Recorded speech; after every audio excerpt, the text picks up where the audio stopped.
Well, I am back. I am back, and I think things are working. So let's see if this is actually happening the way I think it is.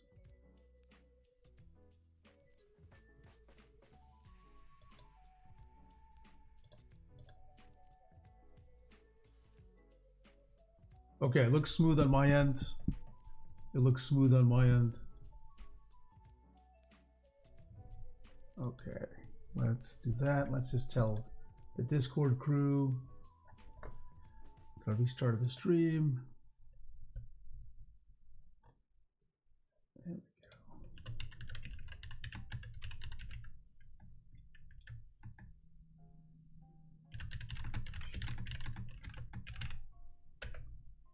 go. Okay, so now we're just gonna wait. I see James. It's looking good, James. Excellent, excellent. So here's the deal. I think we all know how I fixed the problem, don't we? I restarted Windows. So no, that doesn't mean it's a fault of Windows. Could be, but that fixed everything, as it often does. Could be the application. Maybe it was in some weird state because I didn't reboot the computer since the previous stream. Maybe something was cached or configured in some weird way, and that was what was going on. I don't know, but things work now, and I'm happy. And I looked at the stream to test it out before I sent the made this live. This is actually the second restart I did. The first was just an unlisted test, and yeah, it looks good. I'll try to solve the problem. Classic Windows, yeah. It went downhill when it retired. It kind of did, didn't it? Harry, you're gonna make me rant about Windows, and I think I'm feeling good about ranting about Windows today. Oh God. Okay, let me calm down. Let me calm down. When you love something deeply, you can also be hypercritical about it. And I love Windows. I love Microsoft. But because I'm in that world, I consider that my background, that's very tied up into my identity. I care so much. I love it so much. I can sometimes be a bit harsh, but that's okay. Sometimes a little bit of harshness is probably useful. At least it's useful for me to vent, okay? Okay, where were we? So let me get my screen back here. I'm gonna use this one. Yeah. So if I had to pick one beside, now I didn't say it in the doc. If you think I should, let me know. If you're not going to get the CTL 672, I would suggest the XP Pen Deco series, these models, which are pretty good, right? BitMajor, thank you for confirming, and thank you for joining the stream. What I did also for some of these cases, I said that here's some issues I have seen. Frego is an interesting case. Julio and Frego. So first of all, the thing that I noticed the most is the surface is scratchy sounding, and some people just don't like that. I don't like that. It's a perfectly fine tablet, but I don't like that you can hear it. That makes sense when you're drawing. Some people have reported air bubbles after they've had the tablet for a while. I have not seen that myself. I don't think it's super common, but it does seem to happen in this model. This actually shouldn't be a limitation. It's actually a, let me just call this out as a,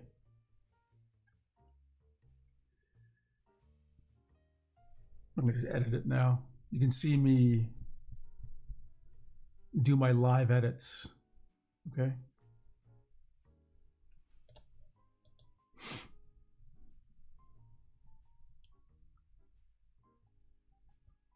Yeah, this is not a limitation. This is just a note.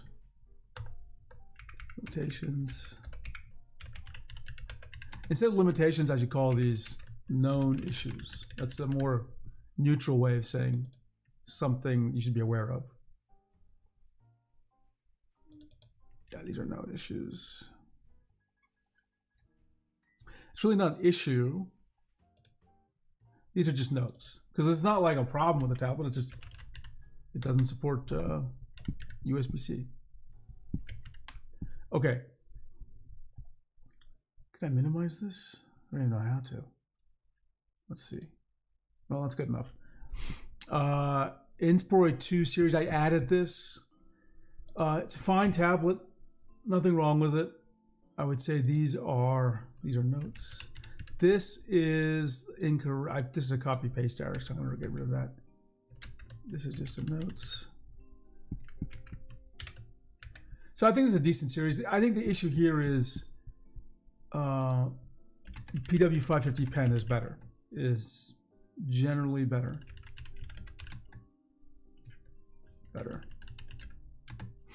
And then we have the Wacom Intuo series, the CTL X100. And let me just put this as, there's actually two numbers here, or two patterns. Random devlogs. I will, first of all, thank you for joining the stream. And I will talk about this in a second. Just remind me if I don't catch up to that topic. This is a tablet. These tablets are fine. They're just expensive, honestly, right? And they might actually have the same problem as the one by Wacom, because they were released in 2008. It's 8 years now, and pretty soon in the next 2 years, I expect Wacom will drop driver support. The most important section is really which tablets to avoid, which are the Wacom One CTC X100WL series. These are the tablets Wacom released in 2023. I just, I think that they have problems, right? They have problems. And I'll just highlight that by adding known issues here.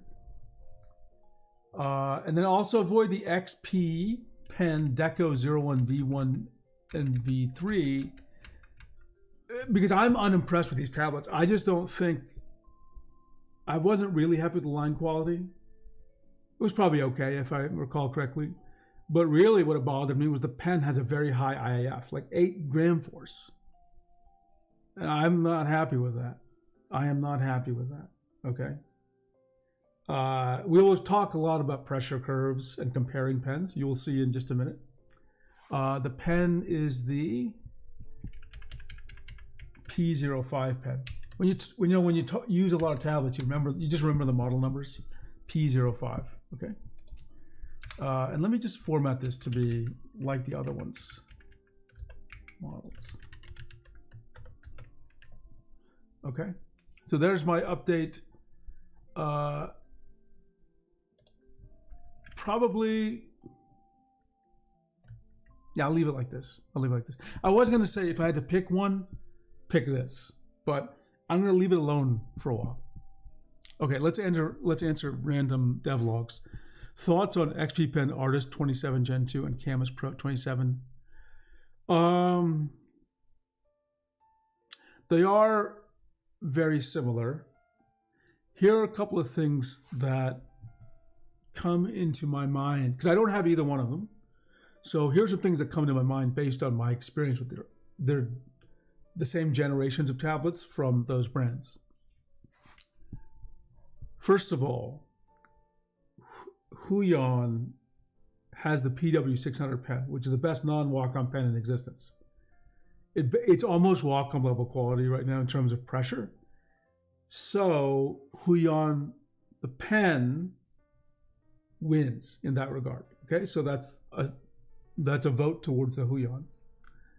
Number 2, I do think that Huion tends to do better in 2 ways compared to XP Pen. They tend, notice I keep saying the word tend, because it really depends on specific models, okay? They tend to have less diagonal wobble than XP Pen. Now, I've seen XP Pen tablets that don't have any diagonal wobble, but so I would say as a tendency, Huion tends to win in that category, okay? But again, you have to check the specific model. I can talk confidently about the pen because I've measured the pens, but I haven't seen the data around diagonal wobble for these 2 tablets. But that's just a tendency. Number 3 would be tilt compensation, another tendency. Huion tends actually, I would say very strongly tends to have very good tilt compensation in their tablets. XP Pen, I have found, tends to struggle. Depends on the tablet, could even depend on specific unit, but tends to struggle with that. Okay, they both, so they're generally, then in those three things I mentioned, there's a slight, you should lean towards the Huion. Okay, I mean, just being honest. Now, having said that, if you already have an XP Pen or Huion, whichever brand you have, I generally think if you're going to upgrade, go with the model, the brand you're used to, because you already know how the driver works, you know. But read the reviews. Don't get something just because of the same brand. The random devlog says, I have a Deco 01 V2. Recently compared that pen to Huion's Pentec 4.0. Difference is night and day. You need to press on XP Pen. You need to noticeably press on XP Pen to get a line. It's true. It is true. We look at the numbers, but in my recollection, like the Huion pens are like 3 gram force for years now. Some are now 2 gram force. In my measurements, this is my recollection, we'll verify in a minute. The P05 pen was like 8 gram force, which is, you will notice 8 gram force. Okay, you will absolutely notice that. Now let's talk about refresh rate. If you need a high refresh, if you like it, go for it. I don't think it affects drawing as much, meaning a lag, pointer lag. Doesn't affect pointer lag as much, but maybe 10%, 15% improvement. And there is no such thing as no lag, right? I just wanted to say this one more time. If anybody, when I mean a brand or someone on YouTube, says the following statement, this tablet has no lag, this tablet has 0 lag, that is misinformed.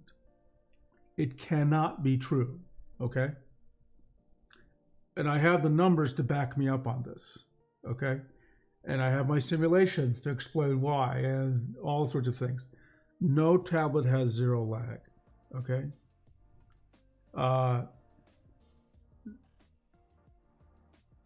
There could be tablets that mitigate the lag problem with some prediction, but anyway, my point of talking about lag is getting to higher refresh rates doesn't just fix lag. There are other issues involved, okay? So I just want you to, I want to reiterate that, because that's a claim you'll often see with these high refresh rate monitors or displays, is that, lag goes away. It does not. It is there. The camera shows it quite clearly, okay? It's not just me with my own eyes. The camera will show it to you. Now, how much you notice depends on how fast you draw. How much it matters to you is how it feels to you. Plenty of tablets have lag, and I don't feel like it matters to me because of the way I draw, okay? So, but I want to point that out. I just don't like the statement being made, no lag, virtually no lag, 0 lag. Those are not correct statements. Those cannot be correct statements, okay? Okay, let's see. 90 hertz is nice to have. Anything above the difference. And yeah, I think, Harry, you raised something I've been meaning to talk about, which is the Wacom, was it the moving pad? I forget. Is it the moving pad or the other one? They do like either 90 hertz or higher.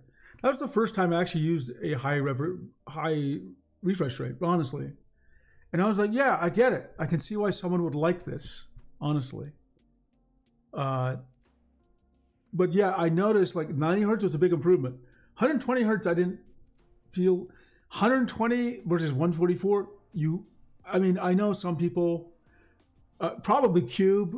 Cube has like eagle eyes. Like he's just, like in the comics, there's like Daredevil. You know what I'm talking about?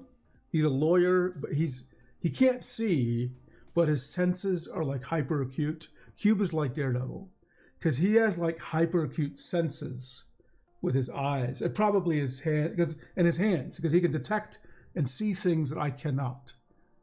I am like blind compared to Cube in terms of like sensing things about tablets. But for me, I have to measure numbers, right? He can detect things just by like pressing down. He's that good. So he could probably tell you between 120 hertz and 144, but not me. Not me. Probably some other OSU players could do it as well because they're very sensitive to these things, but not someone like me. Moving pad 11 can do 90 hertz. Yeah. Okay. Thank you, Hera, for clarifying. Yeah. James, you're leaning toward both of them being the same. Yeah. Look. Right now, the quality is pretty high for both tablets. I think that one issue I would like XP Pen to get better at, honestly, is the consistency of the pen. We will look at that in great detail, actually, in this video, in the stream.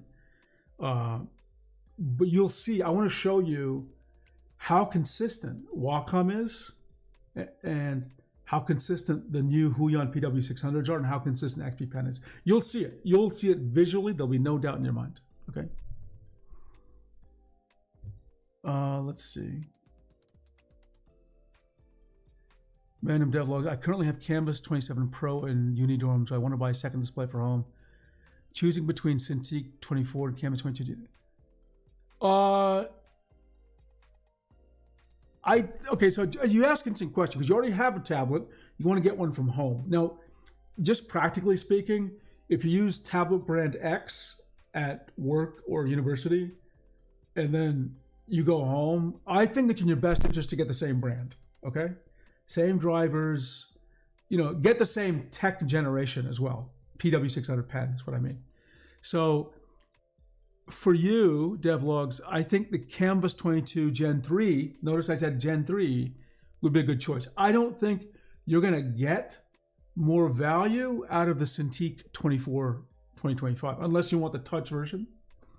Now, one more thing I just want to caution you about is I was having some issues using the Huion V20 driver with Windows Ink. I had to use WinTab instead, okay? So be aware of that. You might want to see if things work with WinTab if you're going to get that at home. But in general, I would say just get the Huion for both cases.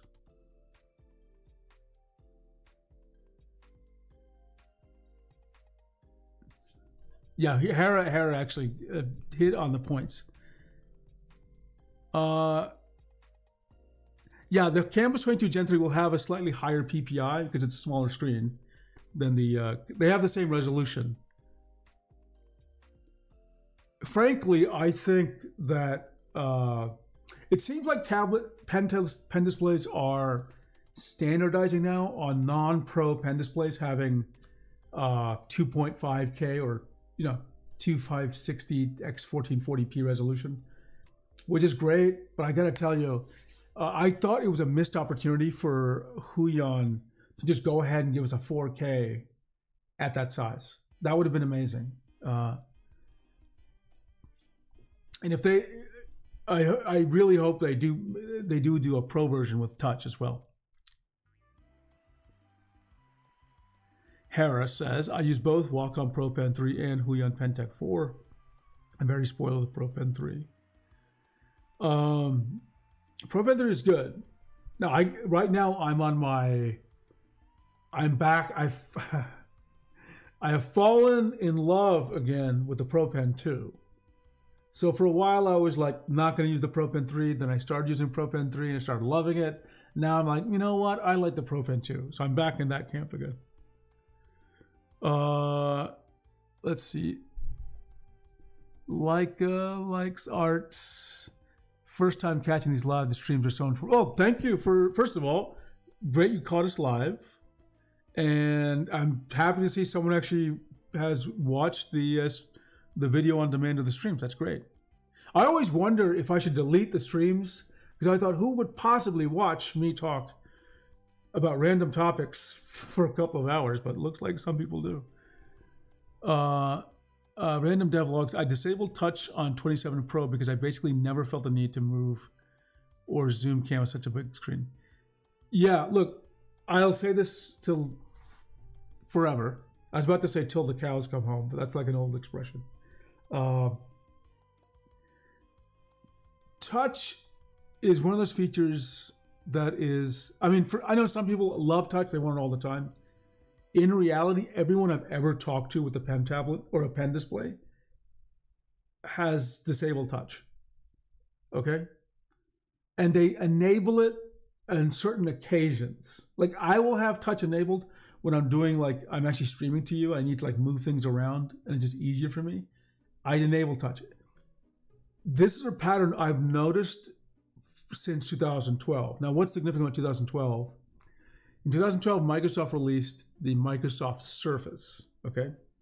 It started with the Surface RT, which is awful. But then basically I still talk about Microsoft as we added touch to a lot of devices. And I always say touch is really baked into Windows. I mean, it's really good how well it works. Now, the next part of the story is Microsoft, we give laptops to employees. Everyone gets a laptop. Every 3 years, you can get an update. And of course, lots of people just ended up getting Surface Pros, Surface laptops, etc. I had Surfaces for a long time. I went through a lot of Surfaces at work, and I have like 5 different Surfaces in this house. Okay, so I'm just very experienced with the Surface. With myself and with every Microsoft employee I encountered, everyone basically said the same thing. I'm sure there are exceptions, but the ones I talked to said, yeah, we just don't use the touch feature. But every now and then, you'll be doing a presentation in front of an audience, and there'll be something that comes up on the screen that says, oh, okay, cancel, like a dialogue. And it's so much more convenient to just touch the okay, cancel than it is to bring up the mouse. So it's like, when it's useful, it's really useful, but really most of the time you don't need it. It is a very nice feature though.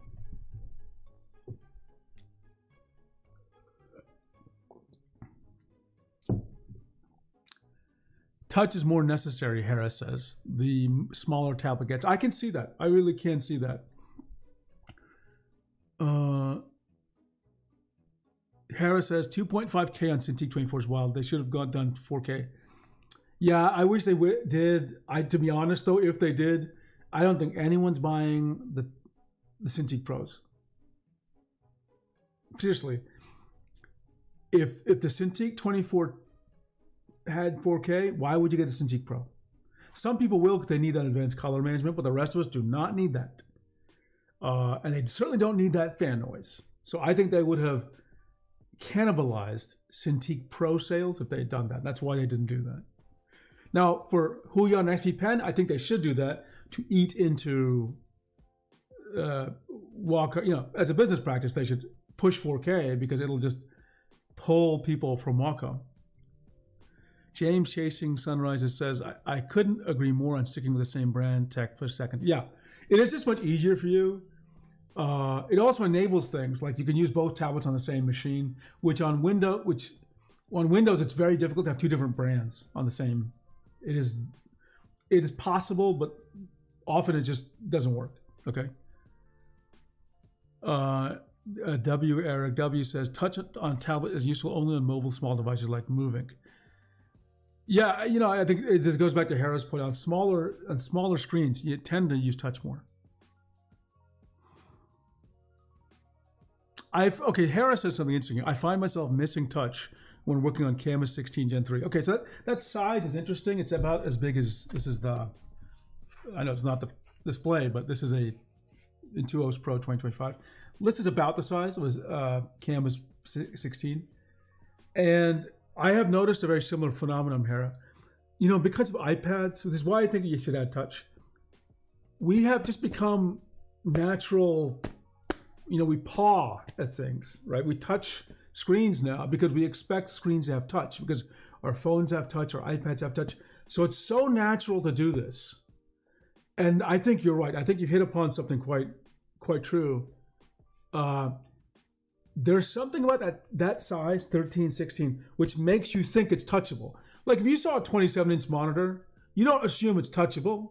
There's a kind of separation somehow in the experience, but something that's small, you tend to believe it's touchable. I totally get you on that one. James says, people like us who migrate from Galaxy tablets and iPads will value touch more. Yes. When you come from these other experiences, you bring that with you. and that's something that Windows does provide good touch if you have touch in your display. Mac OS does not have it, surprisingly.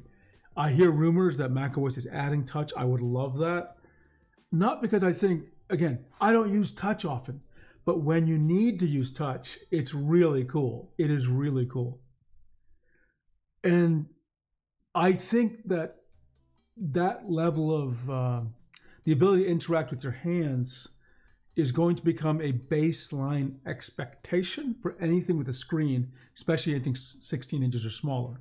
So I think it should be in all tablets. I mean, I've said that before. Definitely all Pro tablets should have touch. And I think it should come down. In fact, I think Huion and XP Pen should probably start pushing touch on their non-Pro tablets.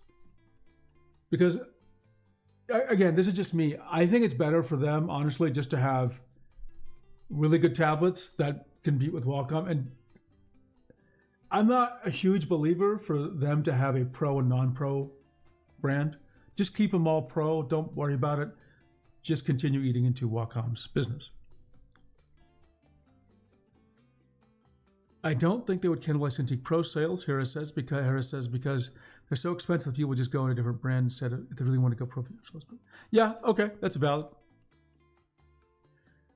I just got Canvas, let's see, Like Art says, got 16 Gen 3. Pen performance is good, but not perfect. Wish tilt was more sensitive. Can you tell us more about what you're noticing with tilt? I'm very curious. Oh, random devlogs. What about pen accuracy? Does Wacom handle tilt competition better or cursor? So Wacom, okay. You would have to go back in time to like in 20, at the very, it's probably, obviously it could be later, but definitely in 2003, I tested it live on stream. Its tilt compensation is not great, actually. You can see it clearly in my video, in my stream. Maybe in 2004 was good, I don't know. But for, let's say, a decade now, I can guarantee you tilt compensation has been excellent, at least a decade, if not 15 years.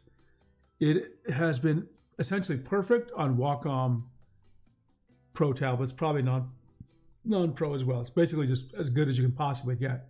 Is it perfect microscopically, to the every like angstrom? No. But it is the industry standard. It's excellent. It is excellent. It's the gold standard. Huion, in the tablets I've tested, I do have a lot of Huions.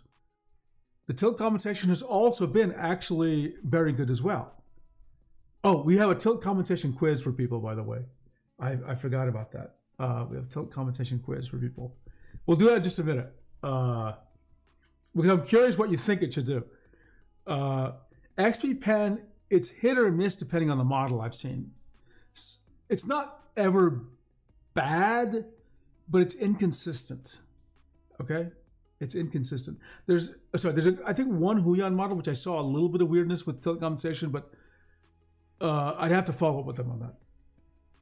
But yeah, Wacom's been great at it. Huion's been very good at it for the most part. XP Pen, depending on the model, I've seen some discrepancies. Okay, let me give you guys a quiz. Okay? I gotta find it. Hang on. I'm so glad someone asked about tilt compensation. Give me a second. Where is it?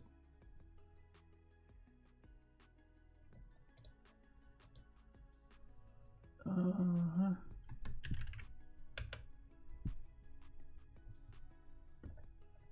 posted it last night. Okay, hang on. I was up late last night, and of course I was obsessed with tilt compensation like I always am.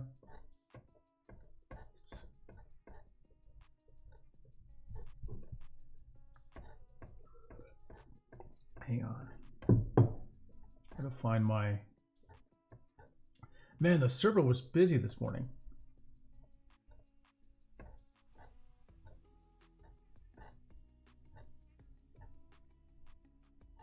Where's that darn... Sometimes I forget the server is this busy. I literally cannot even find my own... Hang Hang on, let me find another way of getting it.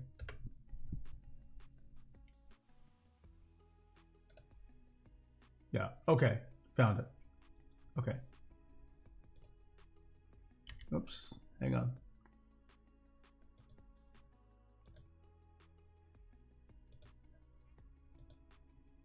Okay, here's the quiz, okay? Your pen is tilted, okay? There are at least 3 rational views one can have. Now notice you have the digitizer, which senses position, and then you have the glass. Now the glass is really thick here, just to illustrate the point, so nothing is to scale. We have 3 choices about where the tablet should say the pointer is, okay? 3 choices. We can extend the center line of the pen to the digitizer and say, well, the tablet should tell you that the pointer should be here, okay? Now, if it does that, you'll see a lot of apparent parallax because as you tilt, the pointer's dancing around, okay? So obviously A is not the correct choice, it's not a good choice, okay? But we have 2 other choices here, at least. Number 1 is, let me start on the right. Where the tip of the nib physically makes contact with the glass, which is point C, okay? There's a rational argument that says the pointer should be at point C. And then there's another case which follows the center line, but it's where the center line intersects the top of the glass. That's point B in the middle. So I'd like you to tell me, now I think everyone agrees A is not correct. Should it be B or C? Should it be B or C? And then I'm going to have to research and find out what tablets actually do, okay? I don't know what they do. I'm guessing that, so first of all, there's what they do, there's what they can do, and then there's what, practically one would do. Meaning, some things might take too much time to compute, some things they may not have the information, some things may be more complex than a simple diagram. I will bet that they are reporting B as the position. So I'm looking, just in the chat, say A, B, or C. Okay, while we're waiting, I'm going to just take a look at the comments here. Actually, let me put the comments, give me a second. I want to put the comments sort of in a different window so I can see. I don't have to rotate my head all the way over here.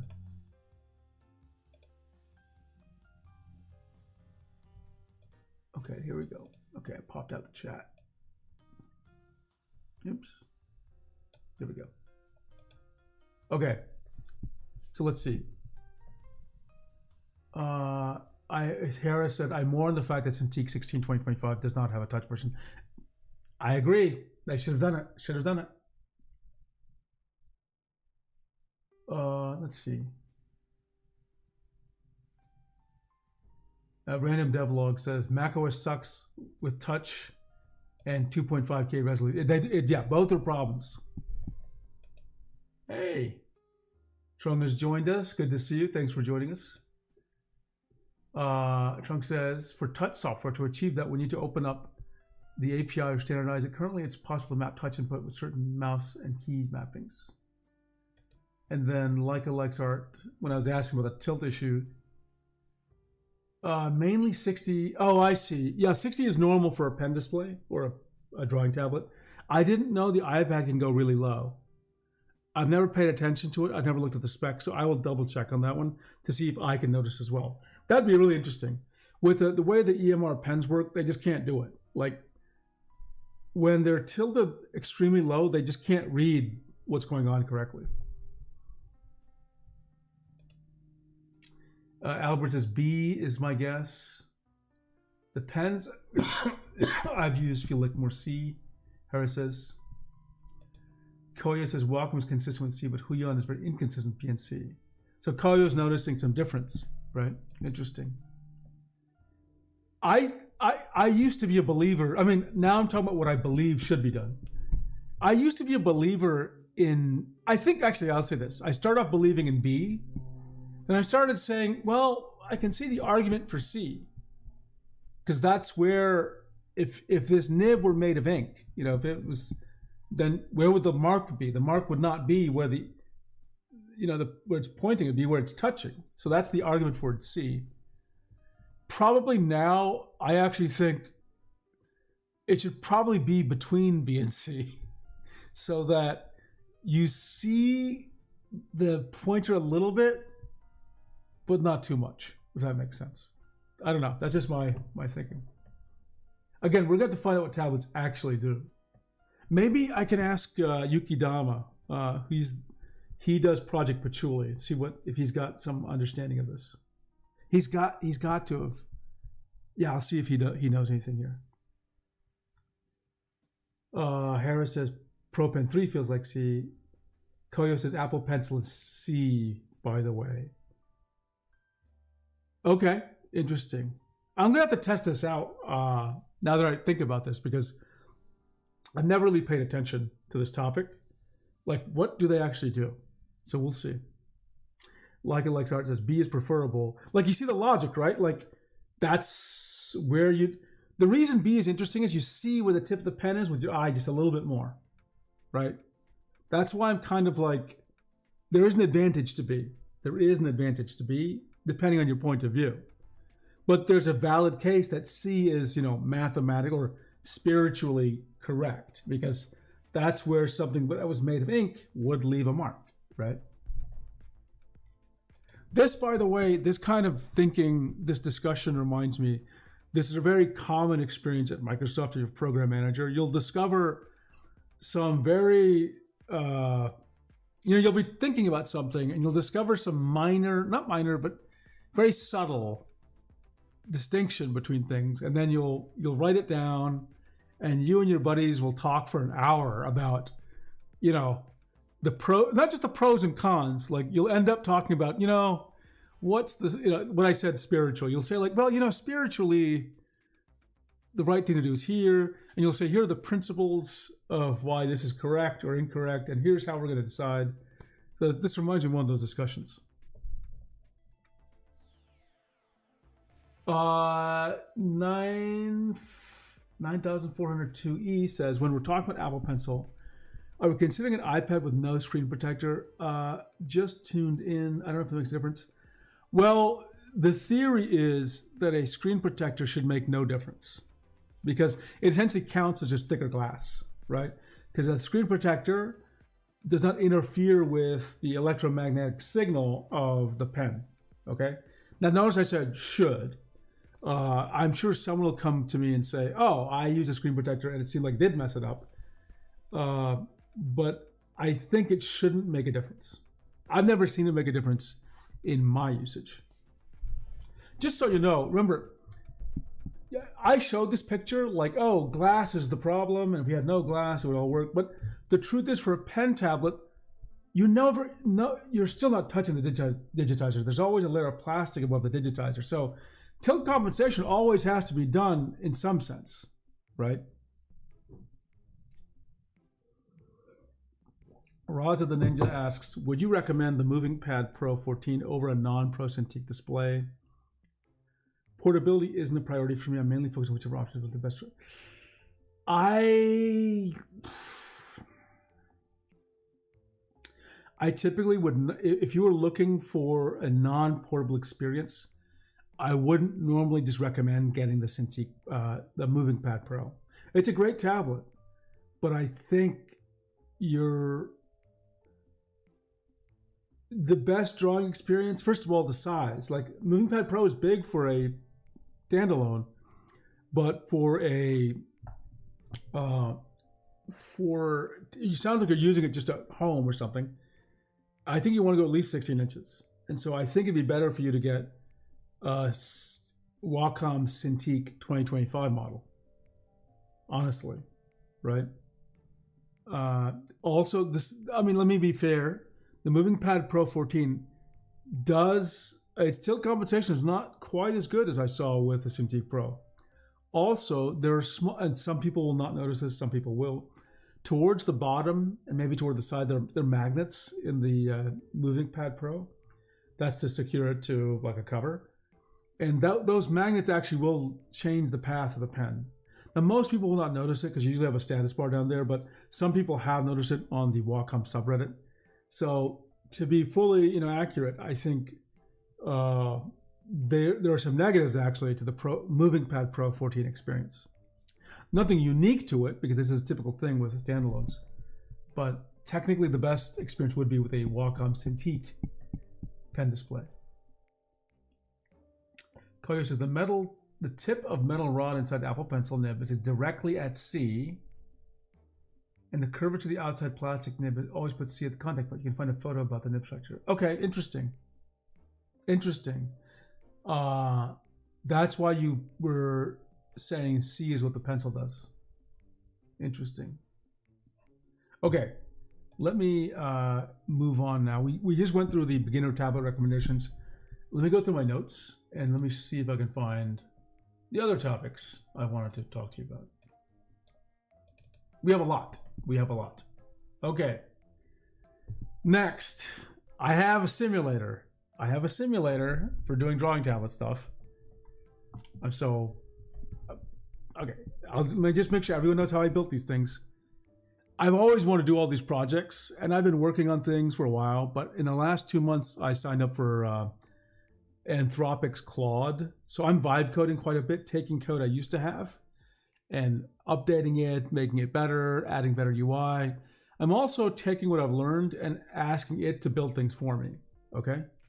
So the following was created through a mix of Google Anti-Gravity or Google Gemini and Claude. Now it's all on Claude, which is, I think, superior, by the way. Okay, here we go. Now this is a complex tool. It's meant for me to simulate things. It's really not meant for a normal person to use, but you're free to use it. It is called the StrawTab Simulator, yeah. So people have seen this, but I just want to show you the new features I added. So first of all, there's actually a table. That's the first thing.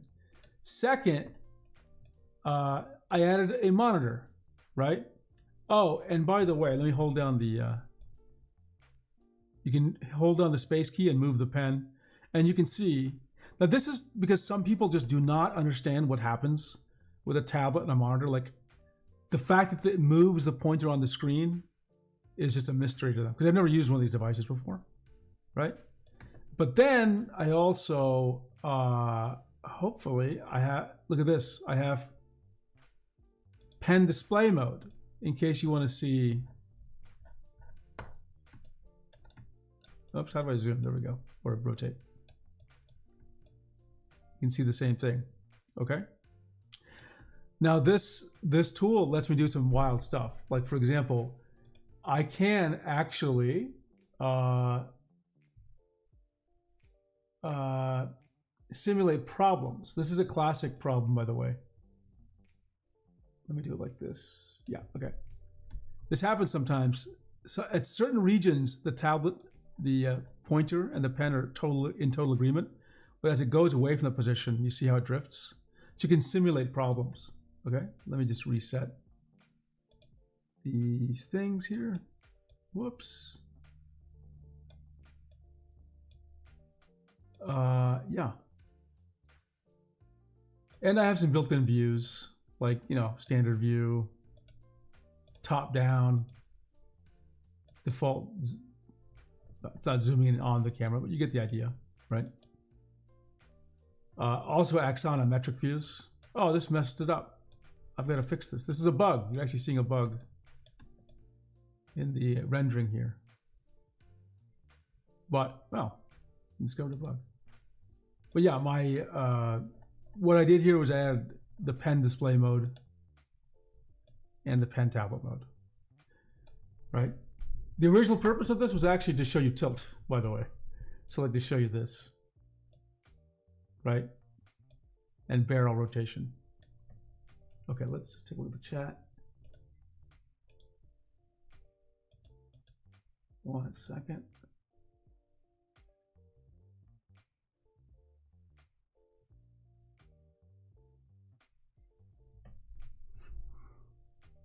Okay, Hera, she's got to go. See you. Okay, so that's my first update, and I'm going to paste this in to the chat so you all see it. Thank you for Claude. Okay, next thing is I have a lot of things to update you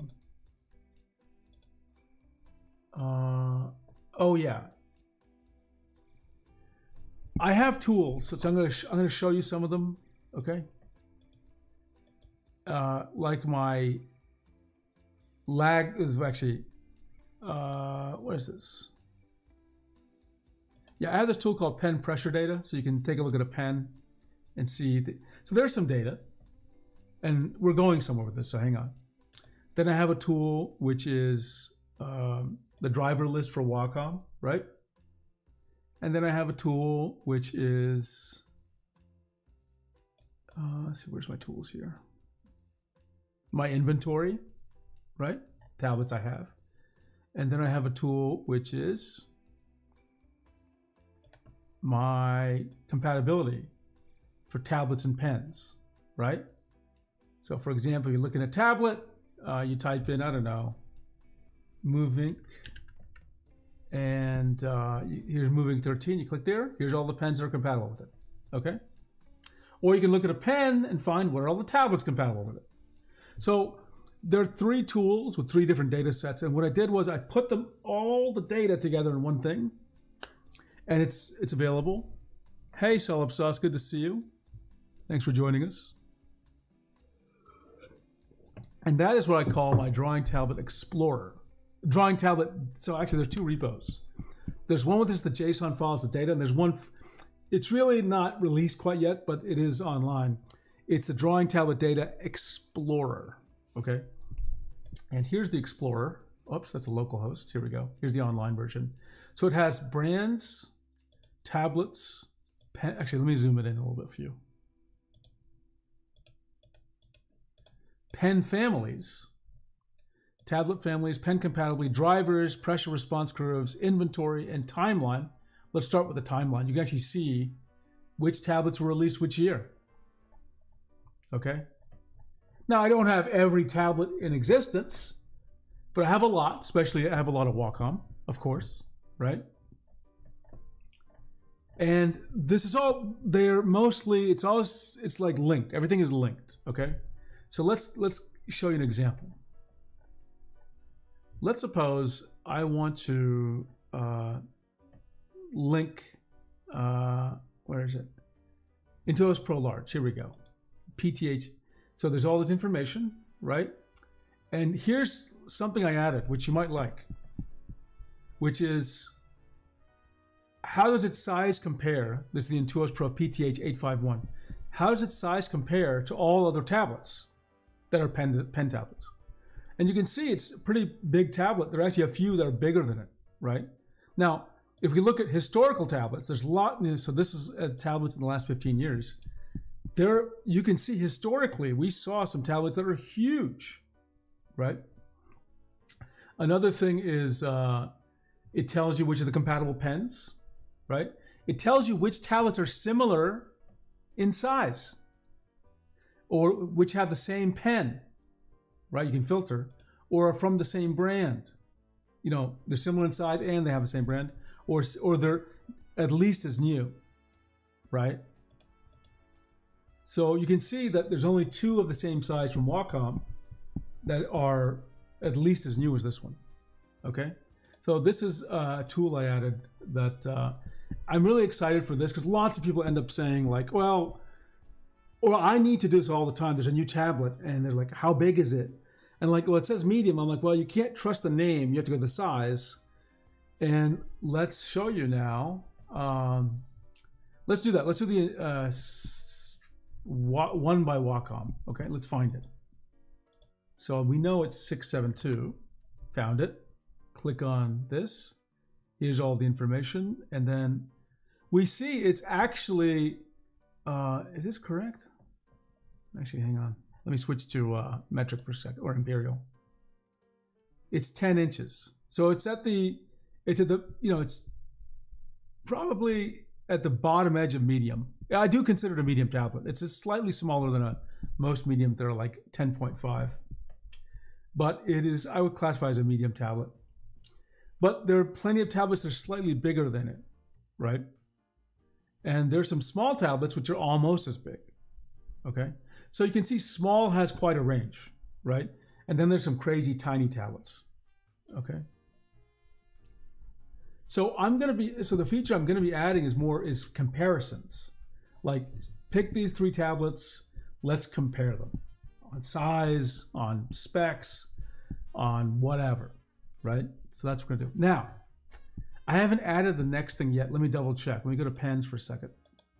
In pens, you can see a pen, you can click on one of these, and you just see like, you see some data here, but it's just some data.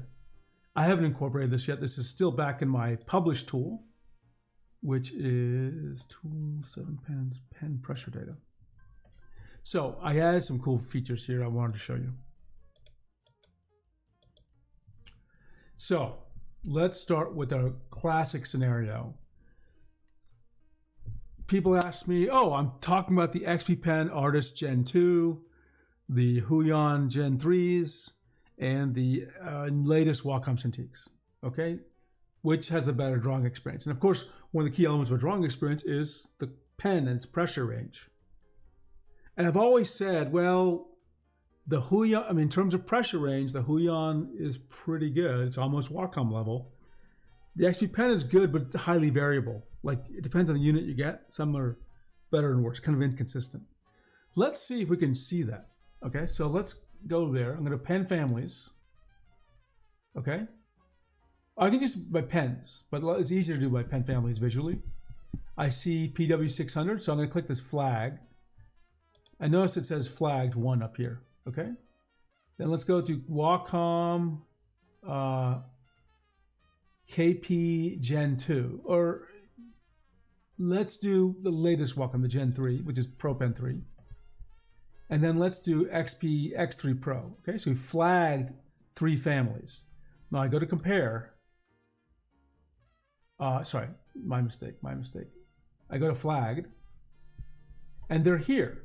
Okay, now you see, I mean, it's a very pretty graph, but of course it's hard to parse, right? So first of all, they're measured at different points. So let's standardize the numbers. Let's go to standardized data. And it just makes it a little easier to see. It does look pretty nice, doesn't it? Now, let's go, and we have a new view here. This is called my envelope view. Okay? You're gonna like it. So this is this is for all of the pens, Huion, the 3 models I mentioned, or the 3 families. And what you're seeing is across all these pens, this light blue shaded region, that's the envelope. Like basically I found the pressure response curves to fit within this envelope, okay? And then what is that thicker blue line in the middle? That's the median. What that means is the 50th percentile. That means roughly half the pens are to the left of that line and half are above, okay? And if you want to throw out the outliers, we can do that too by doing, instead of going the range min-max, range P05, P95, which means P percentile, 5th percentile, 95th percentile.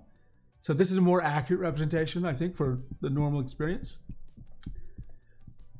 But I'll leave it at max for a moment. But this doesn't help us. We need to see the 3 pen families compared, right? Well, good news. We can group by family, and what do we see? Red, I already know this since I looked at the data. Red is Wacom, blue is Huion, green is XP Pen.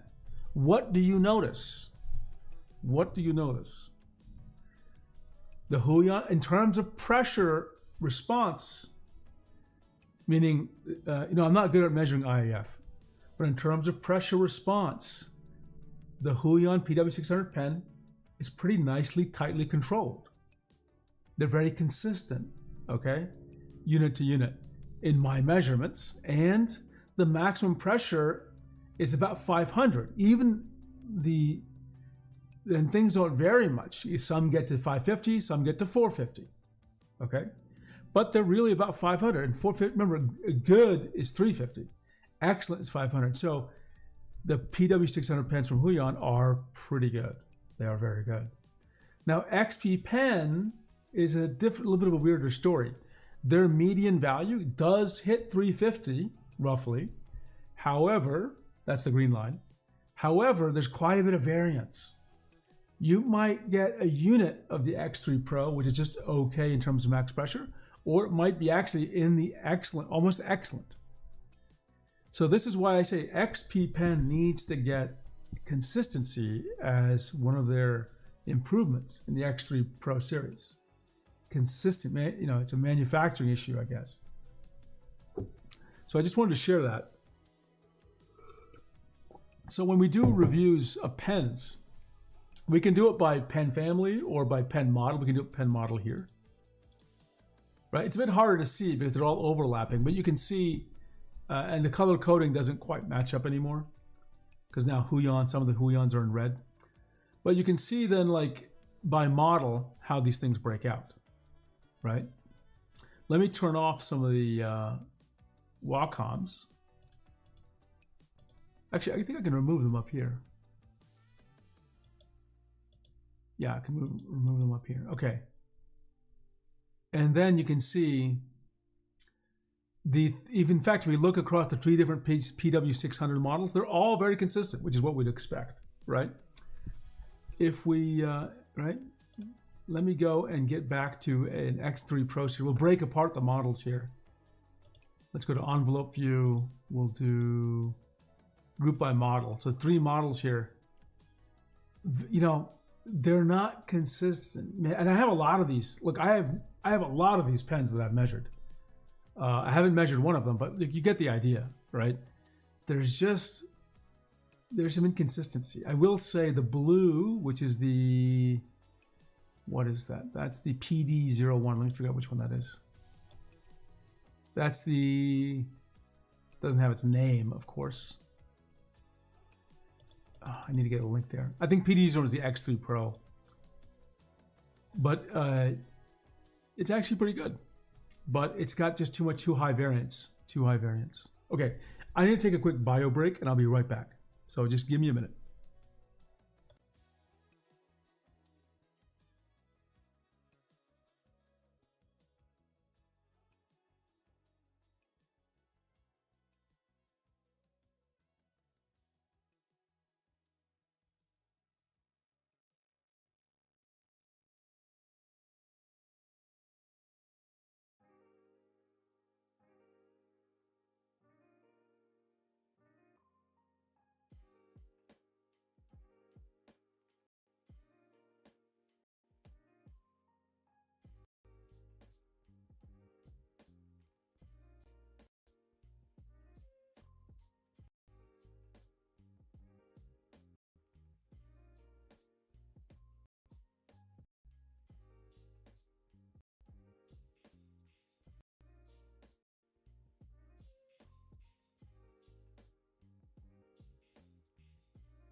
Okay, I am back. Okay, so yeah, this is hopefully it's going to be useful for you to see tools like this and have them. It'll definitely simplify my life in communicating how these devices work and what you should be looking out for. And I think ultimately the most important thing here is not that the tool exists, but it's just a mechanism for us to have conversations about these devices which are related to data, and what's the ultimate goal is to drive the behavior we want in the products we get and the brands, right? We want to see tablets with pens that have at least, 350 gram force max pressure. We want to see unit to unit, very little variation in those pens. And the only way we're going to get that is to make have a conversation publicly about what we're finding and measuring about these pens. One more thing about these graphs I want to say is I do have a focus on, I can zoom it in to like max pressure so you can see it, but also I can zoom into IAF. Now the catch here is that IAF gets complicated, okay? And I'm not good at measuring IAF. So I'm going to add a disclaimer here. I'm going to say, look, you shouldn't trust me for any IAF at like really less than let's say 2.5 grams. Like you shouldn't trust this number. I'm not good at it. Cube is much better at it. I could be right, I could be wrong. I just don't think I'm reliable at detecting IAF. So I'm going to add a disclaimer to the tool, to all my tools that talk about IAF. I just need to get better at it. I think I have gotten better in terms of my testing procedure, in terms of my testing equipment, but I am not there yet. So until then, yeah, we need to have a little bit of a disclaimer here. Yeah, so this is, I'm going to keep this tool. I'm just using that same data set, the unified data set. So again, if you want the unified data set, let me find it for you. Give me a second, let me find my GitHub.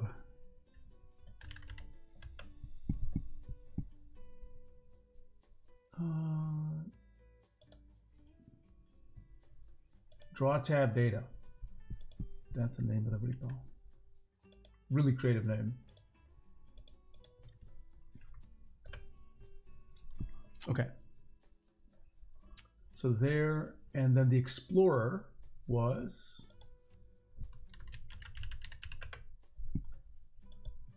this is going to pull the data from that repo and use it using a Git submodule. Sorry, that's how the code works. You don't need to know that. I'm figuring out a different way maybe of doing it so it's easier for me to develop.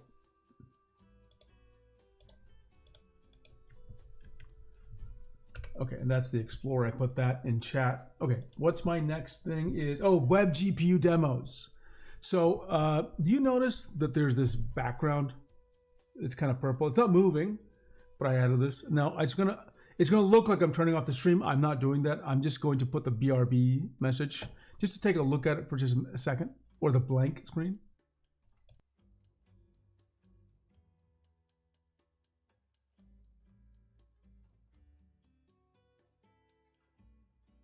Okay, and you should have seen a video there. You should have been animating a bit.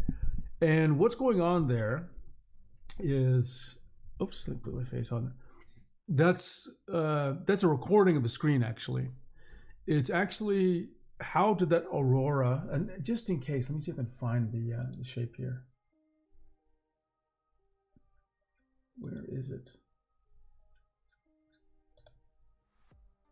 No, it's not there.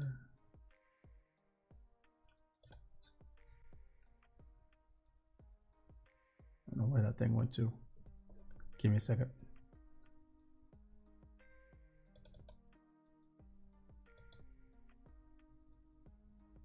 I want to make sure I'm showing it to you as I'm talking about it. And right now it's a little difficult to do that. Okay, I found it. It's a big video, huh? Let's put it somewhere.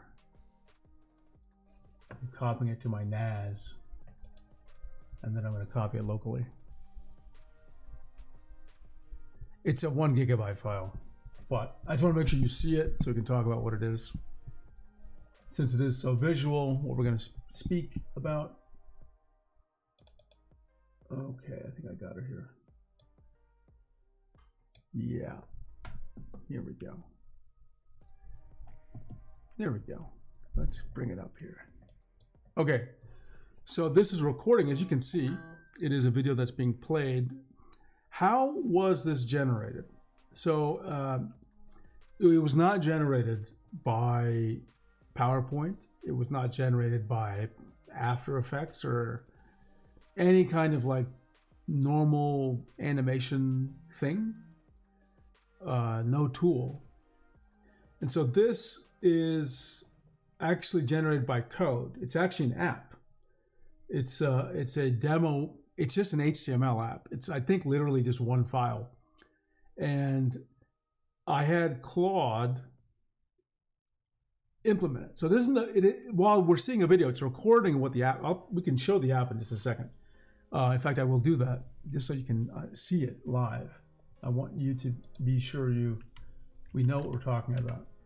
Give me a second. Let me get my GitHub. Let me get the repo cloned. Clone repo, web GPU demos. There we go. Clone. Okay. So it's so weird sometimes to talk about something that is code, and I'm showing a video. Let us. Yeah, here we go. Whoops, we got two of these windows. Okay. So that's the Aurora demo. It's just one. Okay, there's a server.js. Doesn't matter. And let's move. Here we go. That's actually what that video was. It was a recording of this playing. Now, if I move my mouse over here, you actually see the controls. So I can change things like what the video is doing, the speed, things happening, and I can change the colors as well.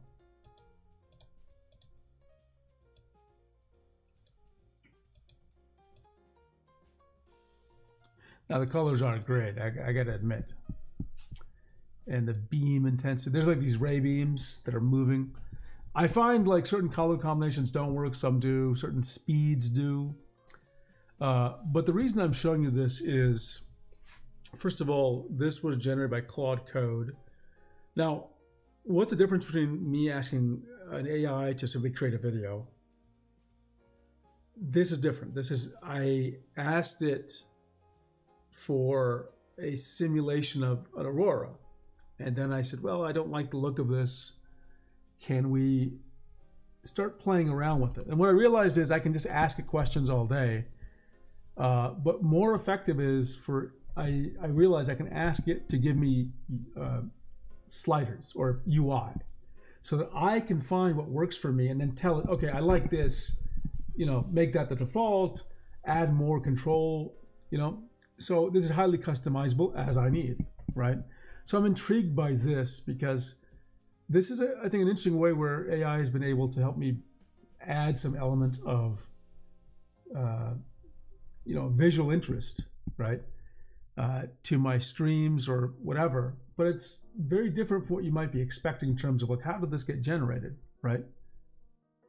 This is, again, not a video. This is actually a live simulation, right? I recorded it to play in the background, but that's how this was generated. It's just a live simulation using a technology called web GPU. So this is actually using the GPU of the computer it's running on, okay?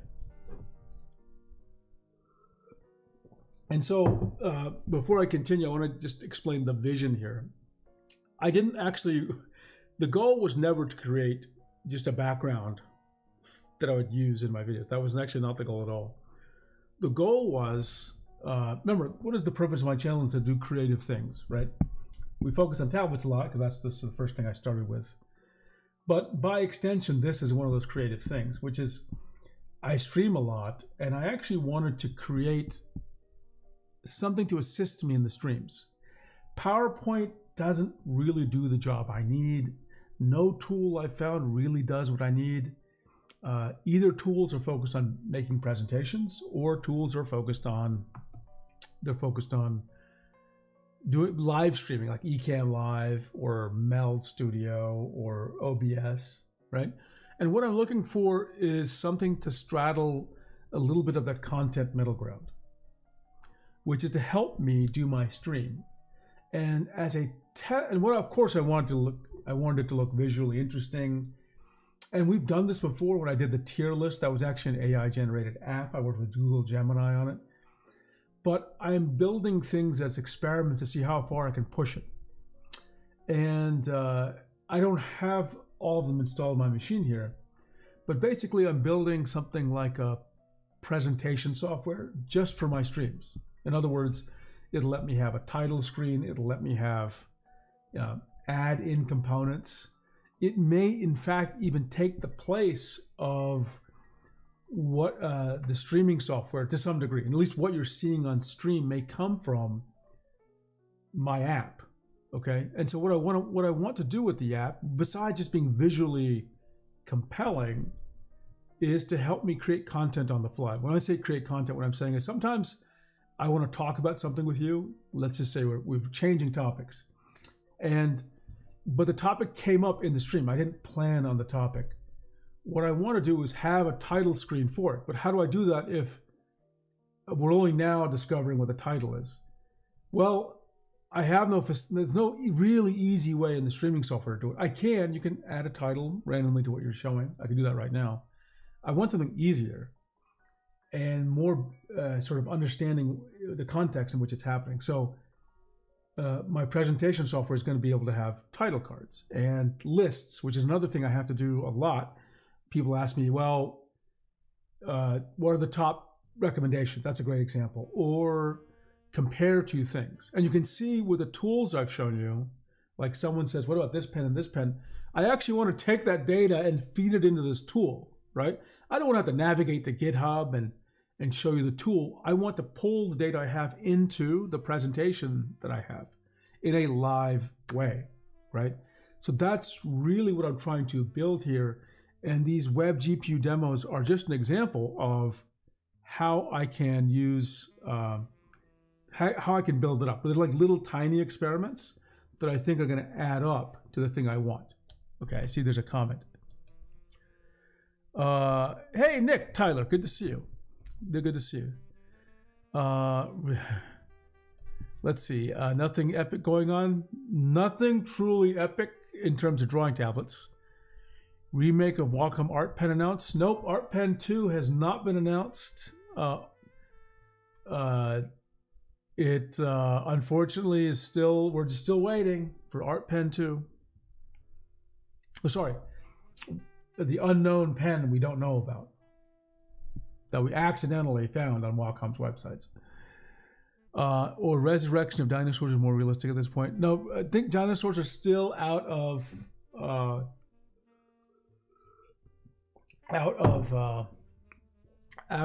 reach, unfortunately. So no Jurassic Park for us. What if you had to use a Huion Slate 13 for the rest of your life?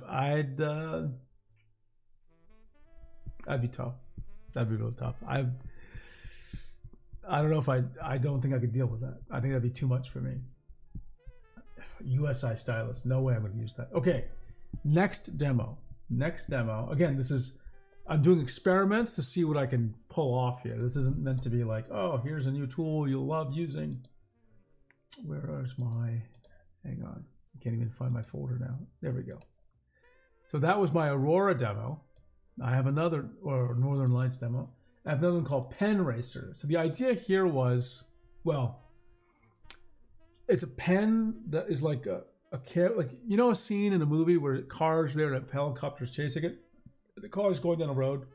Like lots of commercial advertisements for cars are like this. I wanted that, except it's a pen leaving a trail of ink, and the helicopter camera is kind of zooming in, coming out, kind of orbiting a little bit. So that's what I worked with. This was tougher, and it doesn't look as good. I'm going to just be honest with you. Right? But you get the idea, right? The pen is moving. It's actually moving. It's curving, though it may not be obvious. I can make it curve a bit more. Right? And sometimes it'll jolt and change directions. Now that looks awful, but you get the idea. And I can change how much the pen is moving around as well. Oh, excuse me.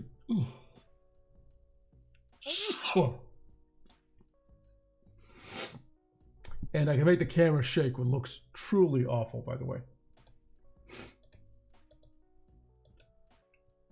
So what were my lessons here?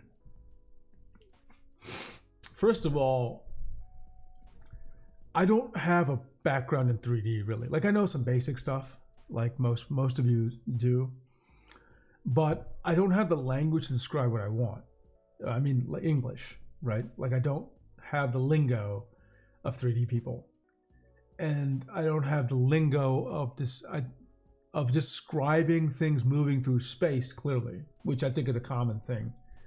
I don't think that's a necessarily even 3D people could say that. Like if you're just modeling things, you wouldn't know that. Third is I don't have the lingo to describe the motion that I want. Just, oh, make this line curve and be erratic in certain ways. I don't have the background to give a clear instruction for what I want. So a couple of things I notice here is that I'm going to have to do more research when I enter a field. Like, I want to draw, a pen moving like a car, to maybe build up some knowledge. I can do it with the AI. The second thing is, in this, I think one thing that helped me in a sense is I started with small pieces. There actually was a car on the screen. And I said, move a car on a road. Then I said, get rid of the road, change the car to a pen. No, line by line, I changed it. I think that worked, but I also think maybe I may have taken the AI down the wrong path. It may have formed assumptions because of the way I framed the problem, okay? For example, something I'm not happy with is the way the pen is moving. I'm gonna turn off that damn jolting, it's so bad. Because well, I'm talking about the red line, the paint it's leaving. It's not curving as interestingly as I like, even if I change the speed and make it curve a lot. Like you'll see it's kind of more what I want, but it's not interesting enough, right? Like that, it's taking a curve, but it doesn't keep the curve very long, right? That's a weirdness to it. And of course here the pen is not just erratic, I made it erratic. It doesn't really, it seems like its movements are random. It doesn't really match what it should be doing for the stroke. It's not leaning in the current direction, right? So this was an interesting experiment. I don't know if I'll actually end up using this, but it taught me a little bit more about the kinds of things I can do, right? So we'll do more of these experiments, I'll see, but I'm pretty pleased I was able to do this.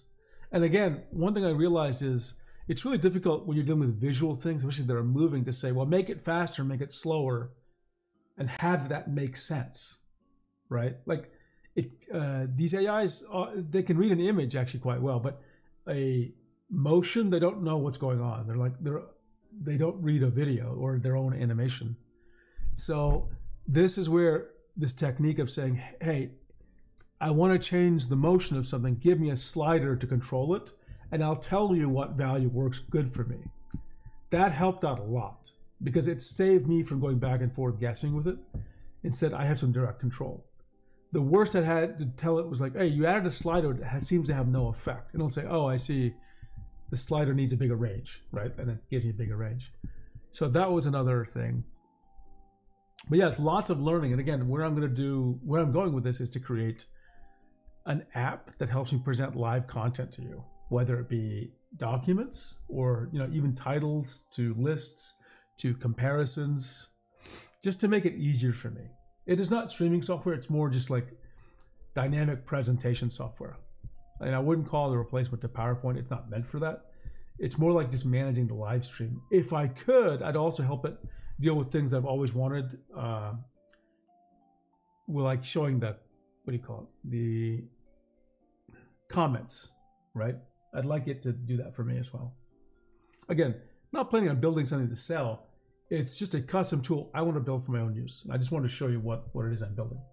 Okay, so while that's going, I'm going to tell you about a thing that spectacularly failed with this. Now, have you ever seen Macros,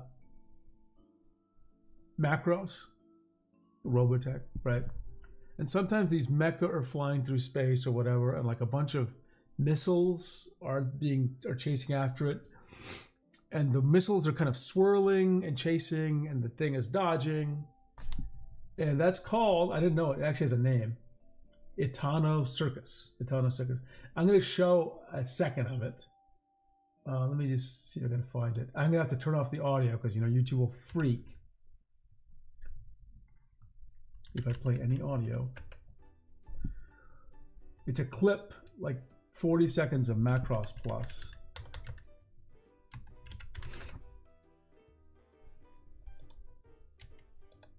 It's a specific scene. It's only like a small scene.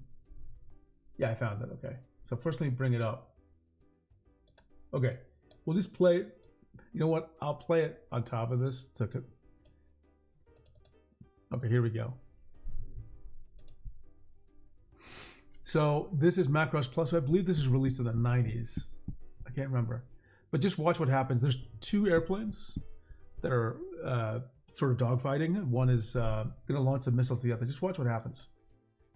So first a whole bunch come out. Okay, we see that. And then they swirl, and look, this other guy is dodging them.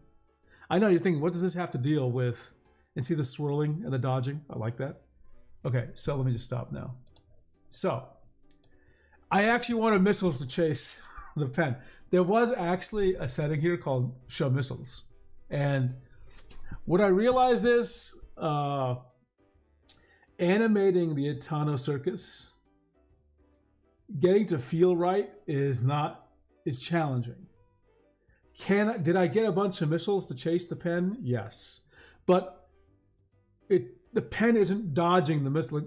For this to work, I realized the missiles kind of have to be a little bit faster than the target. And number two, they have to move in interesting ways, right?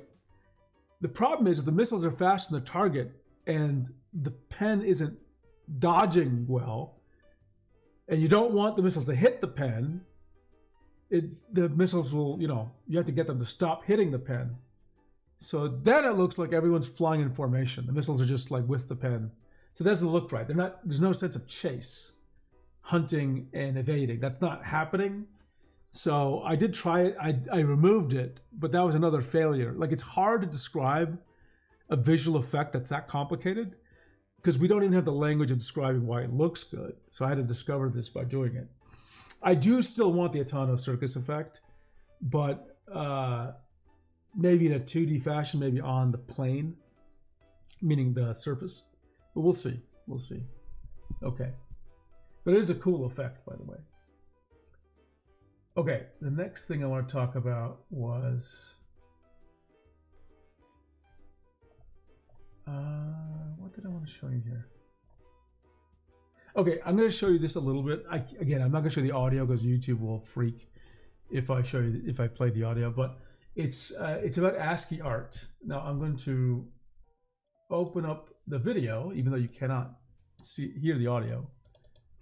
Right. So this guy, I'll turn on the closed captions. So this guy's a designer in GitHub, which is owned by Microsoft, and he's never done ASCII art. He's never done AI, but he used Copilot to build this app. Okay. And the app is really interesting. We're going to use it in a second, but it's an ASCII art animation program, which I've never heard of anything like that. And you can see him demo it. Actually, ASCII Motion, I guess, is the name. And watch for a second. You can actually pick which character. I know it seems boring, but you wait for a second. Look at this. Gradient fills in ASCII. That was wild. And then you can see there's the animation timeline, right? That's actually really interesting. Now, did he do it all by himself? I mean, that's what the video says. I don't know if he has a development background or not. I didn't pay attention to everything he said. But I think it's a pretty sophisticated thing to build. I mean, honestly, AI did that. I'm going to find the actual GitHub. Yeah, ASCII Motion by Cameron Foxley. Let's take a look at this. Okay. So there it is. This is the actual source code. I'm going to take a look at the source for just a second because I am curious what this guy actually did here. Source test. I'm gonna look.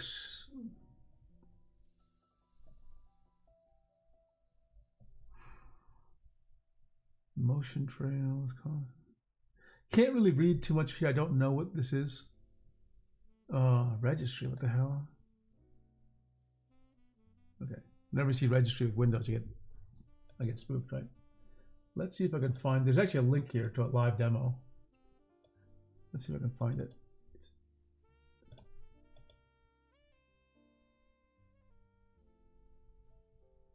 Where is it?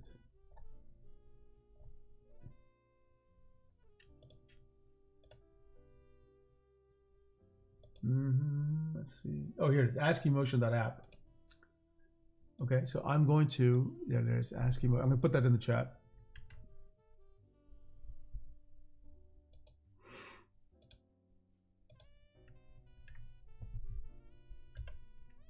So we're actually just going to use this live. Let me make it like this. So let's take a look at Explore features. Draw directly on canvas. Yeah. Convert images and videos. Okay. And convert a video is interesting. Animate frame by frame. Okay. Nicely done intro, by the way. Generate procedural animation. What? Okay, let's just watch this. That's wild. That's actually wild. Export multiple formats. Cloud storage. Create a free account to save up to 3 projects right later. Upgrade to a pro account. What? This is actually something you can buy. Okay. Always 100% free. All core features are free forever. Upgrade to pro, you need cloud storage. Okay, I see. So what's it saying? You're paying for $50 a month for cloud storage. Okay, I mean, I think that's expensive for cloud storage, I guess. But yeah, good for him. Good for him. Unlimited local projects. It's a community gallery. Okay, we're gonna try this app now. I have a Intuos Pro installed. Can I use it? Let's take a look. Let me full screen this thing. So it's got layers. He's got the timeline. I don't need the timeline, honestly. Can I hide the timeline? There's a menu here. Actually, let's take the community gallery real quick. What are people built? Okay, not loading anything. Let's give it a minute. Hello. Okay, that seems to be having problems. Let's just try drawing. I'm using the Wacom. I'm not expecting it to really do anything. First of all, nothing's happening. What's going on? Make sure it's mapped to the right place.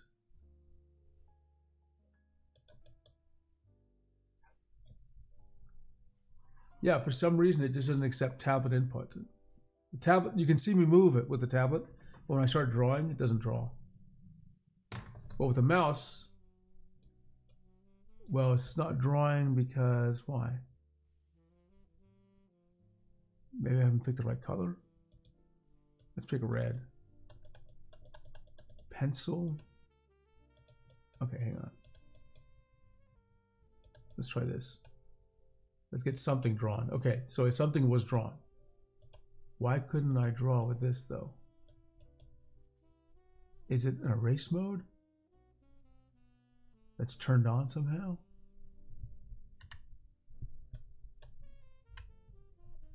Got keyboard shortcuts. E, switch to eraser.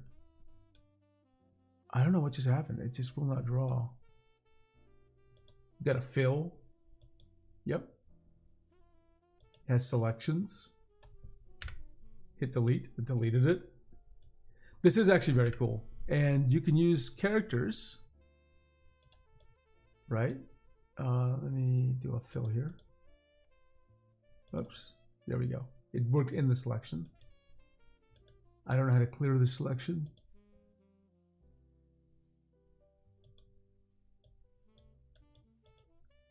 Yeah, it wasn't clear. It was not clear how to clear the selection.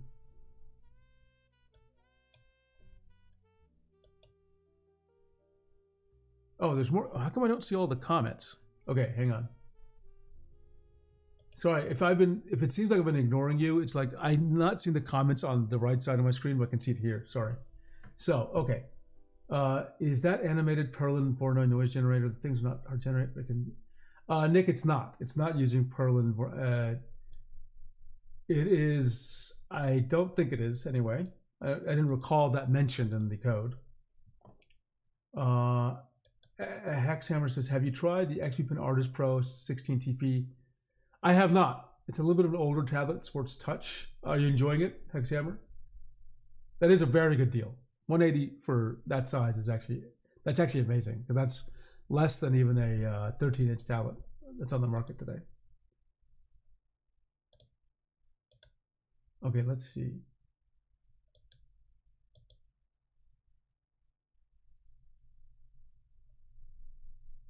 Let's see.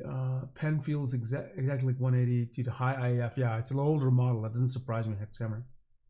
Unstable initial activation pressure and all plastic body. Yeah, it is definitely an older model. There could be, yes, Nick points out there could be other supported pens.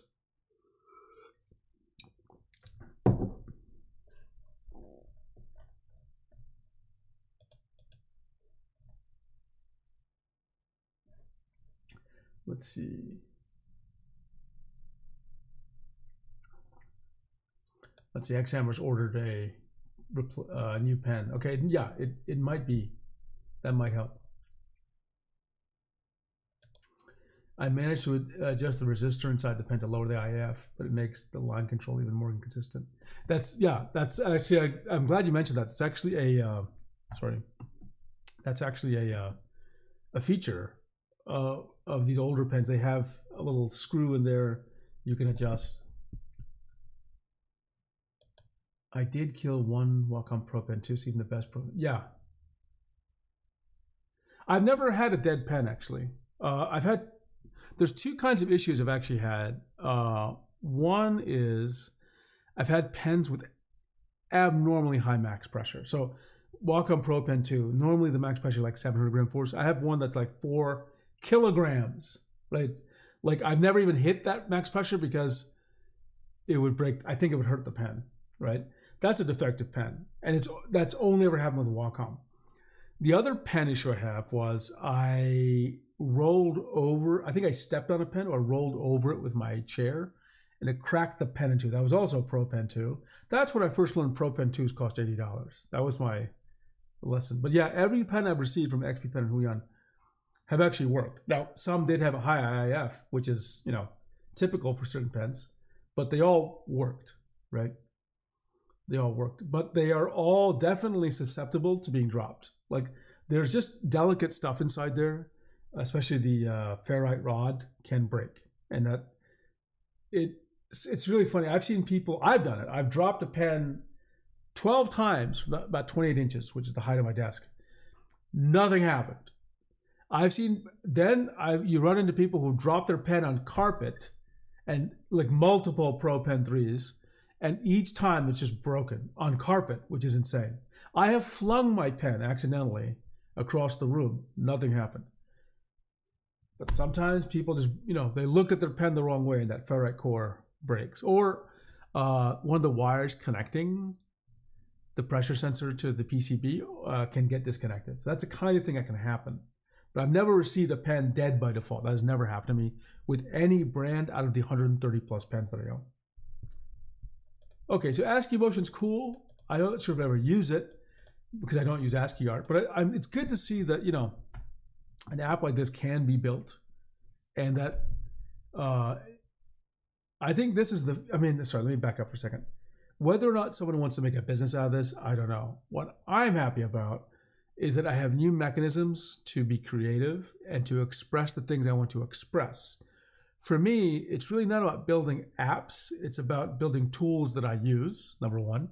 And number two, it's about designing, I told you about this presentation software I wanted to make. It's about designing a tool to help me communicate. That's its purpose. It's to help me manage these streams. Okay. Magical carpet, you fall, you're dead. Yeah, something. Listen, this guy posts on Reddit. He showed a picture of his broken pens, the insides, right? The ferrite core. It was like 3 or 4 pens. It's a lot of money. They moved the resistor to the tip of the pen where you can't reach it. In older models, the resistor is right on the buttons. You can easily adjust it. Interesting. So it's there, just not. You just can't reach it. Yeah.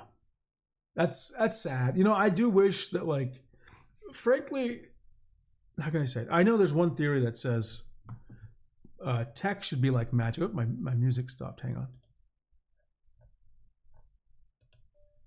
There's one theory that says tech should be like magic. Apple's like in that, like, you know, in that camp. They don't want you to think the Apple Pencil or the iPad is having technology in it, like PCBs and things. They want you to think about it as like this weird magical substance that just has glowing light on it or can sense pressure. But I think in reality, I kind of like the idea that pens and tablets exist. This is just me talking. I'm sure this is not how I'd sell a tablet or a pen. I like the idea of us having a little more access to the mechanics of things. Like the idea that you could tweak something in the pen for IAF is, I think, great. Like, I love the idea, right? Because I like the idea that there's a connection between how the thing works and how we use it, right? And the fact that it's an analog change that you might actually, not even use it to fix a problem, but to create an effect, meaning you want your pen to behave differently, right? So I wish they'd be more I wish they'd explicitly offer features like that, where you could remove a panel on the pen and then adjust something.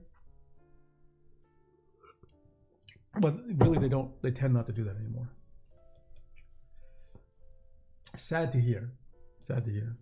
Okay, what else do we have here?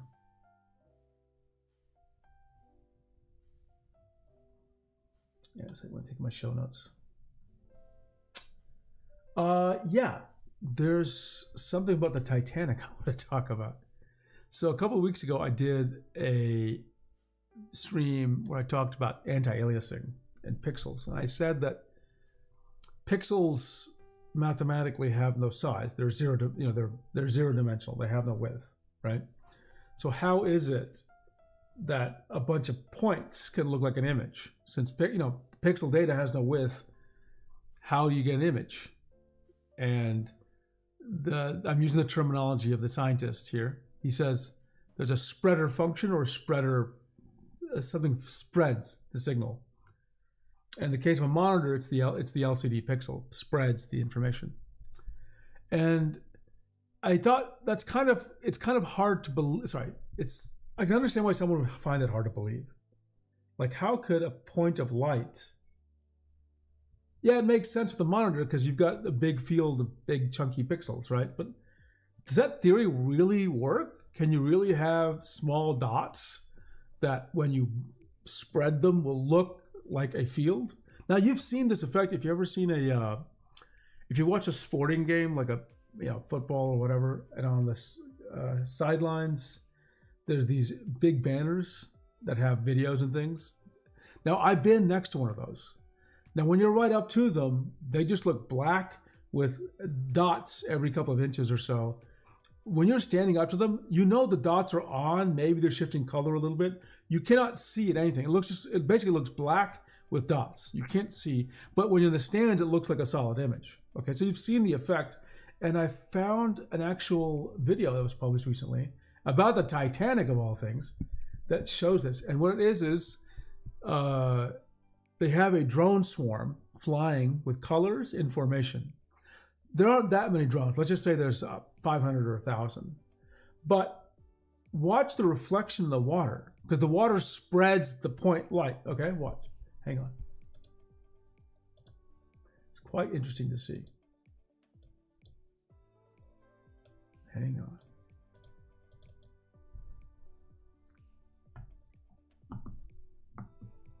Okay, let's make this full screen and let's just watch this. It's not long, it's only 45 seconds. But before we even begin, you can see there's not that many drones, but look at the reflection on the water, right? Pay attention to it. So that's how many drones we have, but look at the water line. You see the spreading out actually, surprisingly, because there's not that many, this shot really shows it. There's not that many drones here. And yet the reflection of the water spreads it out to make it really look like there's a ghost ship there, right? Let me find another. Here's a great example, right? It really looks like there's something. There you go. Look at that. I thought that was really remarkable. Now,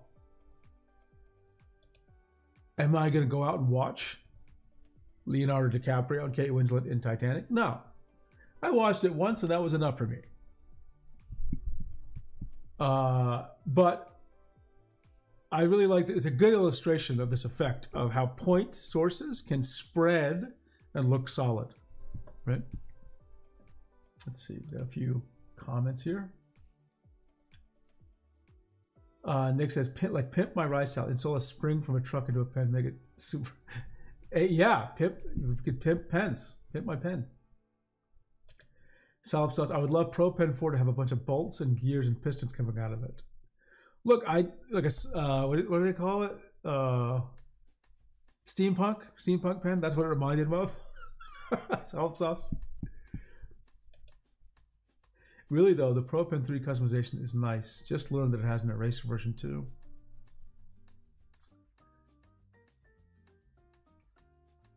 Buying a new pen for $100 USD to get an eraser is not really customization. True. Man, I can't wait for this new art pen too. The pen that doesn't exist yet. I'm gonna be so excited. So many people have been waiting for barrel rotation. Okay. Next, we have so much. We still have a lot of things to talk about. So these are random collection things. There's Inkscape. Now this one, I don't think has any audio, so we're actually going to watch it. So there's a guy, super cool guy. He's immediately recognizable because he wears a bowler hat. This guy, Martin Owens. Okay, and let's make sure the audio works. Let me turn off my music. Actually, let me turn it off a different way. There we go. And let's see if we can get this guy talking. Hello everybody, welcome to this week's update video. My name is Martin. Okay, I think you can hear it. So I'm going to let it play. Martin Owens. This guy's an Inkscape developer. Let's just see what he says. Because an update to Krita was just released, so he's making some comments on it. Oh, Hexhammer says, do you know if the new Huion Pentec 4.0 styluses can be disassembled like previous models? I don't think they're easily disassembled. I've tried probing it a little bit, Hexhammer, but I mean, I'm sure you can with some effort, but like, I couldn't figure out a way to do it without breaking it or cutting it in some way. So yeah, I don't think they made that any easier. Okay, let's see. And again, tell me if you hear his voice. I'm about to start playing again. Hello everybody, welcome to this week's update video. My name is Martin and I'm an Inkscape developer and I develop features and fixes for everyday Inkscape users. We talk about some of the things that have been going on inside the Inkscape project. But before we get into the details, I want to give a big thank you and a big shout out to all of the people that sponsor me for my time. The way this works is instead of me getting an industry job and working for Google or whoever, I get to work for you guys directly thanks to your sponsorship on Patreon and LibrePay.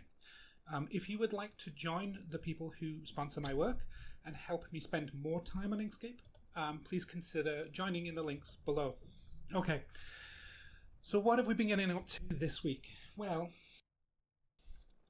I was going to take a week off. Well, not just a week off, but like just doing some administrative tasks. And then I saw this release of Krita 6, which if you have not checked it out and you are an Inkscape user, please do check it out. It's more of a painting tool, raster images and so on, but it is not just a raster tool. They also have vector layers and they have been improving their text support significantly. So much so the tech support in Krita 6, I would argue, has leapfrogged Inkscape's tech support in certain key areas. And now that's interesting. I played around with it a little bit, and I've seen some videos of the Inkscape tech support, and people have been raving about it. And I can immediately tell it was a big advance because I was not happy with the way a text support worked previously, but like this is huge. Now I don't use Inkscape very often, but it's really interesting that Martin characterizes this as leapfrogging, right? Because it sounds like he's very inspired. So let's see what he says. Inkscape is supposed to be the tool. We're supposed to be like, this is our thing. So I decided to spend a bit of time implementing two key features that I think that Inkscape is significantly worse at, that Krita has managed to fix. And I've created a merge request and gone through the process of refining the user experience. These are the ability to put text on a path by simply selecting the text tool and then clicking on a path and then typing, and putting text in a shape by selecting the text tool, clicking inside of a shape and starting to type, right? This workflow is so much easier to use, and Krita 6 demonstrates this pretty effectively. It's much better than Inkscape's existing workflow for these two pieces of functionality, where you have to create a piece of text first, and then select both the shape and the text, and either use the text put on path or text flow into frame, I think it's called, which is a much clunkier way of doing basically the exact same thing. Like almost every other piece of work that I've had to do where I was adding a feature, I've had to refactor and fix certain things inside of Inkscape itself where we had made assumptions. So I managed to fix a bug where if you drag a rectangle with the text tool to create a text frame and then didn't type anything, but then just created another frame and another frame and another frame, each of those text objects were invisible and empty but still existed. The tool itself didn't clean up after itself. And I love that he's talking about this, by the way. I really do.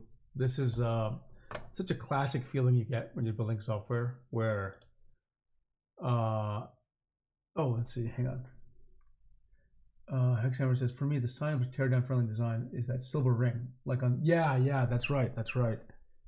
How is Krita even compared to Vector Editor? Yeah, they know they're behind, by the way, they know. Like Krita has vector layers in the sense that, can you create a vector shape? Yes. Can you really draw, let's say, a comic with it? You would not enjoy the experience, especially if you came from Clip Studio Paint. I saw a planning doc they released on their site, I don't know, 2 years ago maybe. They mentioned that they think of Clip Studio Paint as their competitor in a sense, but they haven't made any inroads on vector stuff at all. And I wish they would because, again, I don't use Krita as a creative app. Sometimes I do, but really I just don't need what it does. I test with it a lot, but if it were to have those vector tools like Clip, and especially a vector eraser, which is very critical, I would consider it. I would consider adopting Krita. Now, there are other issues with the Krita UI I have, but I'd probably be willing to invest some time to adjust more to it if I knew it was going to support what Clip does. Okay. Let's see. Hexhammer says, I haven't seen any videos of new XP pen or Huion pen taken apart yet. Yeah, that's exactly right. We gotta wait for one to break. And if one of mine breaks, I guarantee you I will break it apart. I guarantee you. I have no problem doing that. But I hate to break a pen just to break it, you know? Krita still needs a regular eraser tool. Yeah. I think you can manage to do it somehow. I think I was playing around with this, where you can get the behavior you want with, but basically the way Krita thinks about brushes and erasers seems a little different from what I'm used to. Again, I think there's a way to do it. Nick says, yes, it has regular erasers, but it's just not obvious if you're just starting to use Krita. It was unclear. Most of the time, it just to turn on the eraser mode, which is useful, but not what I need. Not what I need. Okay, anyway, back to Martin here. It is so true. It really resonated with me when he talks about, as he's improving something, he realizes, oh, there's all these issues and assumptions, he says, that the original code made and it didn't clean up after itself. And that's something I have definitely experienced. And it's one of the sort of, I don't know, it's joyful and sobering at the same time when you see something like this and you say, oh, this problem is always you detect a problem that's always been there, but you never realized it. So that's why in some sense it's kind of, hygienically interesting to, periodically refactor your code or introduce new features, because it forces you to think about assumptions that your code made. Let's see, one more comment. The Huion pen feels really similar to ProPen 2. I agree, like Art. It is, I think the vast majority of people would not be able to tell the difference, right? Really, I think they would not be able to tell. Nick says you can just pick eraser from the brushes palette or use the hotkey to. Oh, I didn't even know what Nick knows everything about these hotkeys. Or use the /hot. Okay, you know what? Let's just test this out. Why does it seem like picking the eraser from the brushes palette didn't do what I want? Oh, I know, because the E key doesn't switch. Yes. Okay, I think I know the issue. Nick. Let's see if this works. Or at least we'll try to detect the issue. Okay, is it working? Okay, I am drawing. Let's get a bigger brush. Okay, so clearly, let me start with this kind of brush and make it big. It's set to 103, okay? Sure, great. Pressure sensitive, fantastic. And Nick is just saying, well, you can pick an eraser from up here. Where are the erasers? Let's pick this one. Yes, and that does work. That does work. I think it's not that there aren't eraser brushes. It's that there isn't a special sense of an eraser brush. Like, does that make sense? There's not like a special eraser type. Yes, it's been named eraser, but there's nothing that seems to tell Krita to act differently. Now, that may not be obvious here, may not matter here.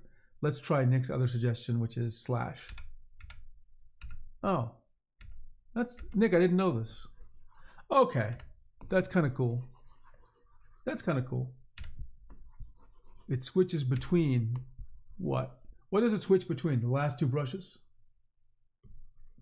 Like if I picked, not erase, but if I pick, ink and this thing, or let me try this, okay? This /. Okay, that's kind of useful, / if your last brush coincidentally, but it won't solve everything, the /, because I always want a way to switch into, quote, the eraser, right? And there is no the eraser. There's either you're using a brush which is an eraser, but Krita doesn't know that, or you have eraser mode. There's no like built-in understanding that there's a brush intended to be used as an eraser. And then I would want / to do that. Now, I think maybe there's a way to configure Krita to do what I want, but it's not, it's just different from Clip Studio Paint.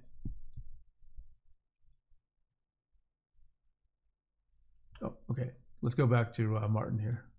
But good to know about /. I did not know that. This was for all sorts of like internal reasons about how we predict where the cursor will be when you start to type. So what we were doing is we were creating the object in advance, despite the fact that you hadn't actually typed scratch code, but only for the instance of. Thanks for joining us, of course, and we love to have visitors to the stream. And thank you for that comment. I love sharing what I know. Again, maybe everyone can, as a community, we can learn as a group how to make better decisions on buying things. And in fact, it sounds like you have a question about tablets. Let's see. I'm considering getting a pen tablet for taking notes. However, I know you don't recommend Wacom One 2023 because of pressure sensitivity issue. Do you think you really want wireless? Do you think Wacom One 2023 CTC? Yeah, absolutely. Look, if you're just doing it for note taking, it'll work fine. It'll work, absolutely, it'll work fine. There's note taking apps sometimes don't even use the pressure, right? So I think it'll work fine. I don't think there's any problem with that.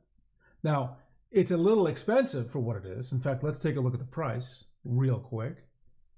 You want the CTC,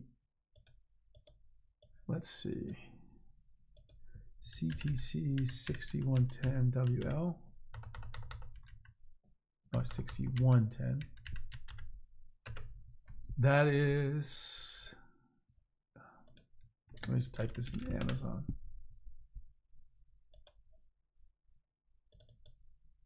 This thing, yeah.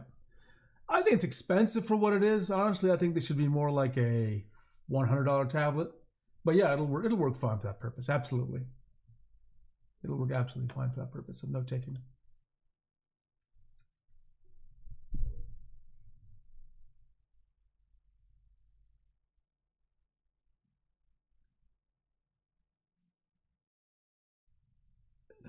Any brush preset you make with erase blending. Nick is scolding me. I don't even understand what you're talking about. He says they're separate eraser brushes. You can make as many. That's not what I'm talking about. Any brush preset. Okay, let me try to explain it like this. And I'm speaking because I've implemented the eraser feature multiple times, and of course I've used Clipseeder Paint and other apps. Okay, so let's try it like this. Does Krita know that a brush is an eraser? Yes, because there is some kind of blending mode, which is an eraser. So that's how it tells a brush is erasing, okay? What does the E, can you make a normal brush an eraser? Yes, that's what the E key does. It changes that mode, okay? Oh yeah, solve sauce. Solve sauce picks the right word. It's a lot more obtuse, right, than just having a dedicated eraser button, right? So let's say Krita has, I like the fact that Krita's brushes have a mode which makes them erase. I think that's very valuable. Don't get me wrong. That's a check mark, positive. Number two, I like that there's the E key on and off switches the mode to, from whatever it is to eraser and back. That's cool too. If you're one of those people who likes that, no complaints. You can live your lifestyle. Okay, sorry, I'm sounding snarky. I don't mean it that way. It's more like I just, out of habit, I don't do that. Number three, this is a kind of a code question. Does Krita know? I know it can tell that a brush is erasing, but does it model the concept of an eraser brush? Like, does it? That make? I know it's kind of code related, because it's not just that I can switch into erasing. That's not what I want. I want a totally different brush that is known as an eraser. Okay, and the fact that the app knows it's an eraser means things like it's handled in a slightly special way than normal brushes. Not just the mode. Let me give you an example. I'm glad you brought this up.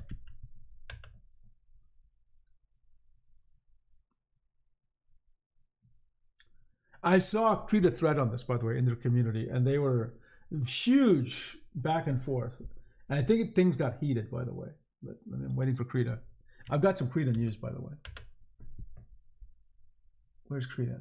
Oh, here it is. It was actually up. Okay. So Nick mentioned the slash key, right?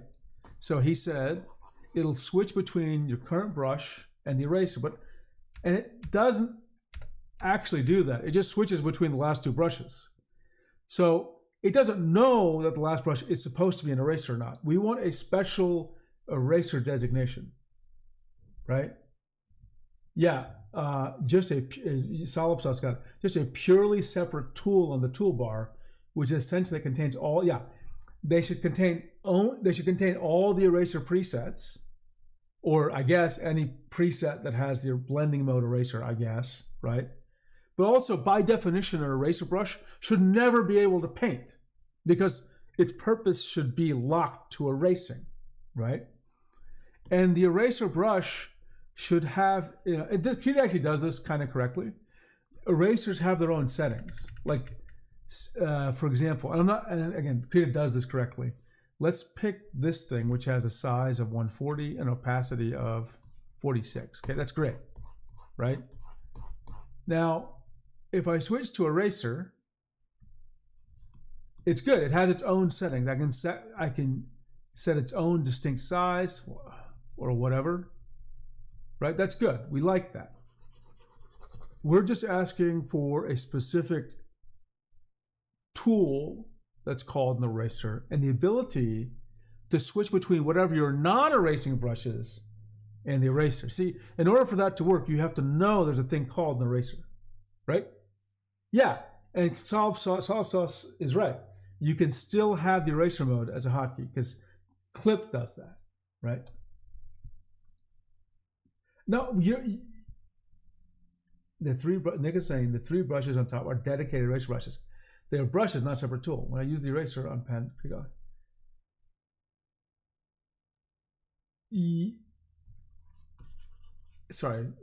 when I use the eraser on pen, switches to my eraser brush. I don't have an eraser with me, but I believe you, Nick. What I'd like to see is a separate brush thing, which is, again, it's about how the app models it, not that it can do it. Because Create can do everything we want. We just want a slightly different interaction with the UI. And that interaction is very simple. A special, like next to, let me just change this for a second.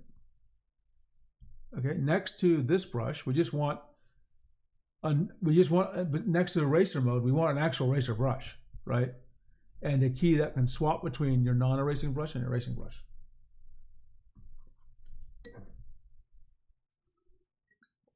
This war will never die.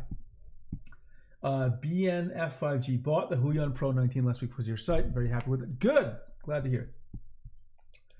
Okay, Nick is killing me here. Separate tool, you mean? Brush tool and eraser tool, yes. But why? Why? Because our workflow from Clip Studio Paint is like that, right? With Clip Studio Paint, here's just to be clear. I don't want to be flippant. With Clip Studio Paint, I can be guaranteed. Remember, I don't have to have set anything up. I can be guaranteed to be moved into the eraser, or whatever the eraser, to uneraser. But that's not really possible here.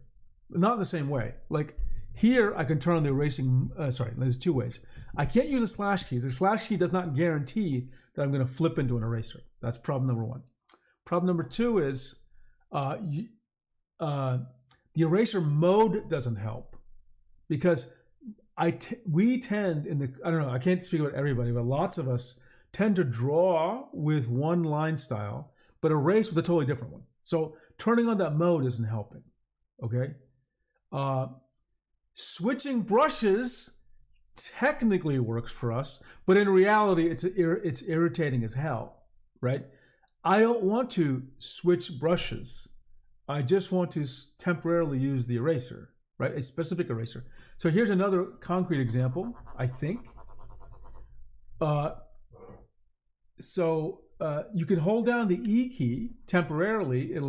Is that right? Is it meant to be held down? I guess, I don't know. In Clip, you can hold down the E key, just hold it down, and it temporarily switches to whatever eraser brushes you have, right? We just want that workflow here. That's it. We're not saying get rid of anything. We just want this additional ability, right? I'm happy to answer this question,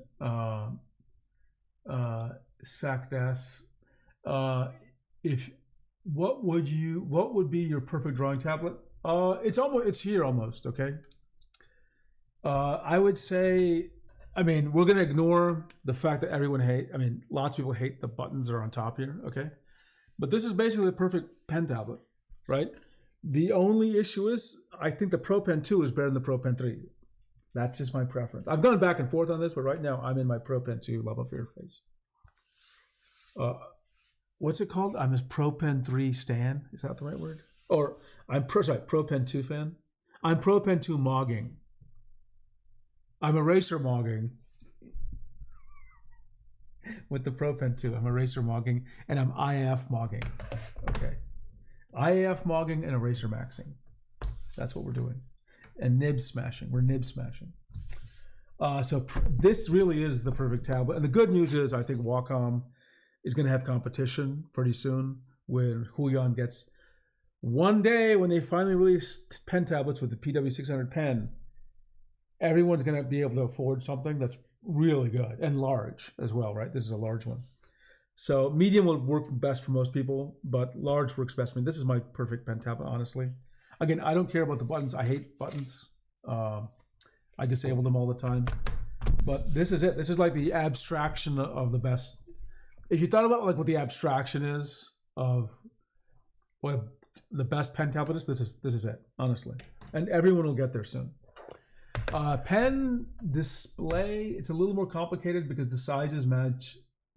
The sizes change how you use them. And I will say perfect drawing tablet for a pen display is not there yet.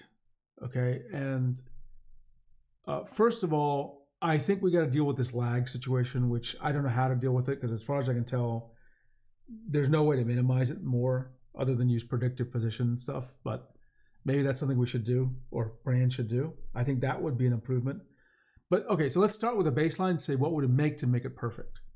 So I'm a huge fan of 22 inches pen tablet. So let's just check mark that.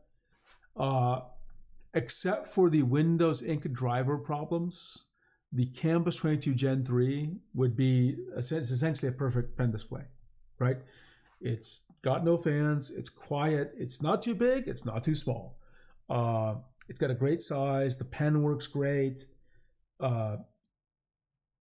Perfect, what would make it perfect? Touch. Again, I don't even use touch often, but I think you gotta start having it. Higher refresh rates would be critical for some people. I don't really care, but I understand why some people really would care about that. Yeah, scratch code. You'll be totally fine with it. You'll be totally fine. But if you're scared about it at all, see if you can find somebody with a tablet and just try it out. Like honestly, I don't think you'll notice anything. I mean, it'll be totally fine, is what I'm saying.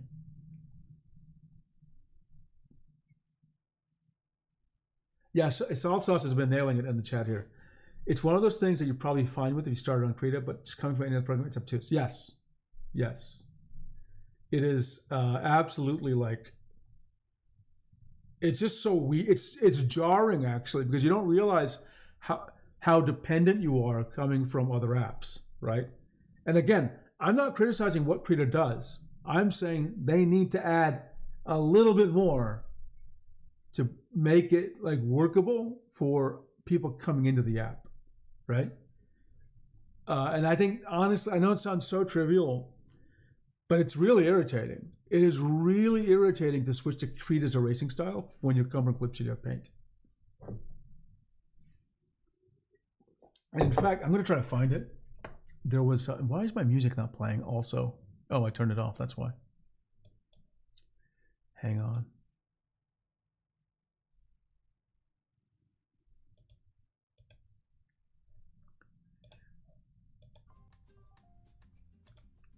There we go. Now I'm going to turn it off in my own ears. So I'm going to try to find the actual Krita thread where people are like losing their minds about this. Krita community, hang on. Krita community, Krita eraser. It was a huge discussion on this.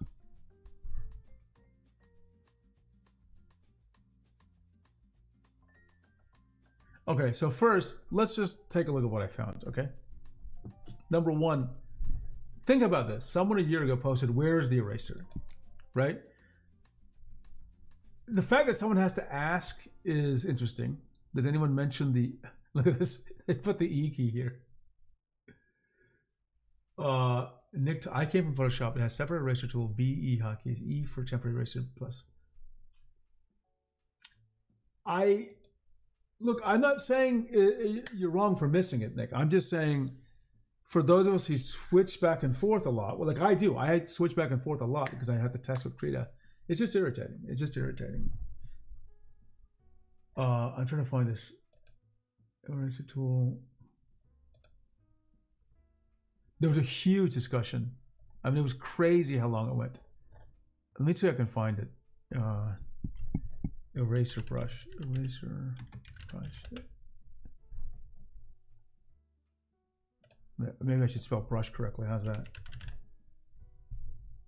You performed this action too many. What action was that, bud?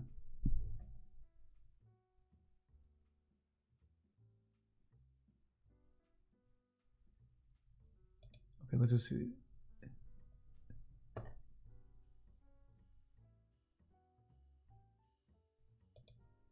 It was someone even piped in saying, you know, this conversation has gotten too intense. I'm trying to find it. It was really, really interesting. Maybe under feature requests.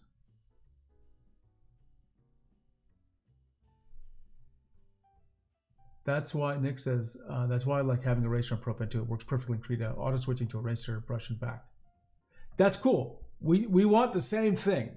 I just don't want to have to use the, I don't like using the eraser on these pens. Let's see if I can find it here. I'm gonna just type in for true eraser. This has got to be it.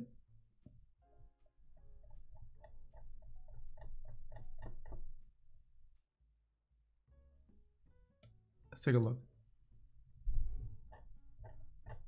It's a long thread. Yeah, I'm pretty sure this is it actually. Gee, I am scrolling. You see how many pages this is going up? Okay, yeah, this is huge. I may scroll up this way. Okay, this is November 2001. I really wish by Andreas Resch.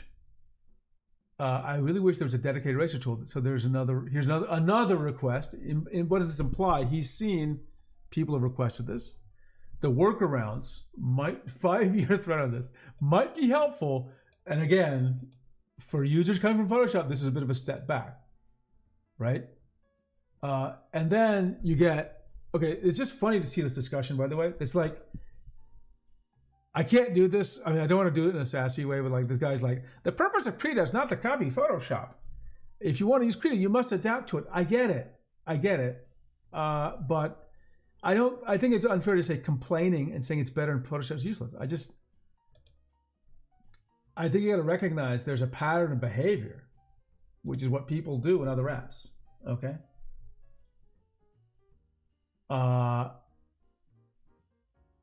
And this guy says it's not about copying, right? There's actually a workflow involved.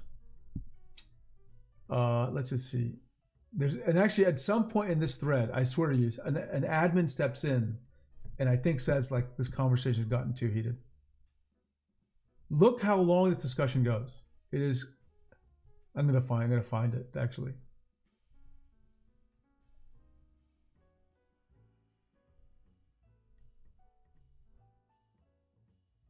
Things are getting heated in the thread. Things are getting heated. Look at this. This topic starts to look like a fight. This is how much passion there is with the eraser tool issue. There is an actual argument now going on here with these two people. I shouldn't be showing this, to be honest, but this is so funny.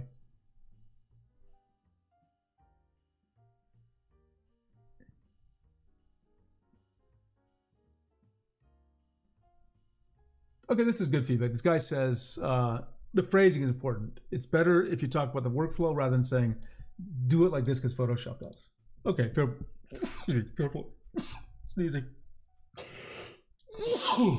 Fair point. Fair point.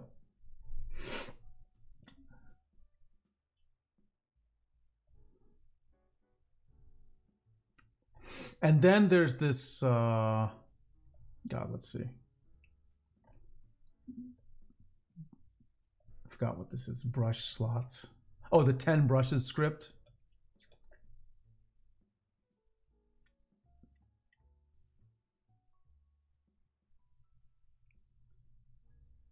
And then I think this is a mod actually. Yeah, this is a mod. And it's like, don't resurrect old threads, make a new thread for your request. I'm not going to spend too much more time on this. My point is, this is a topic of real interest. In fact, let's scroll all the way down. Like, it's hardly like, you know, there's 352 messages in this thread. Look at this last one. Since I see, this is just 27 days ago. This fellow says, I see the eraser being discussed often. Just want to add Creators Web Eraser superior. No one's saying it's bad. We want something added, right? Like, it's not an either or situation, right? Adding this feature doesn't harm anyone. You can say that, okay, how would the UI react to this change? Fair enough, right? But funnily enough, I think other apps have survived this. It is not, you know, how do I say? I heard this somewhere. It's a political thing. It is not an issue tied up with all sorts of, like, you know, philosophical complexities. It is a straightforward thing. So now I'm just ranting. BN5FG, we have Frago M in 2OS Pro. Like, not so much difference. 550 is almost there. Yes, it's very close. Personally, I like Frago M more because it's lighter and lacks buttons. Frago M is actually solid. I just would like the PW600. But yeah, Frago M is actually quite solid.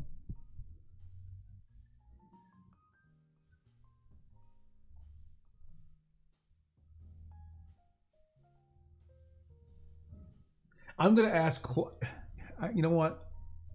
I'm going to ask ChatGPT. Hang on a second. Let me open up a separate window. ChatGPT. Let's open this up. New chat. I have to delete a few threads that are, well, they're not really private. They're about renewing my driver's license. But you know, you have to be careful sometimes what you put in these chats. There isn't anything objective to the. I mean, there's nothing objectionable is what I said. But I just don't want to dox myself.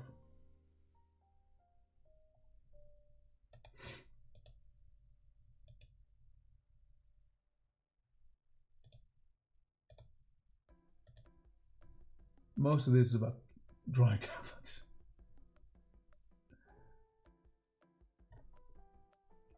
Okay, new chat. Let's just try it out here. And I'll collapse that. Okay, here we go.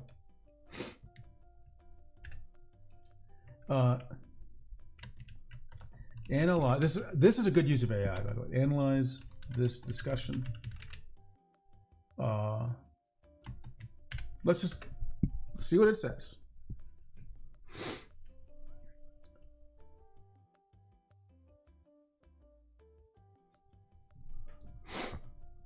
Oh, look at this. It's actually breaking down the argument.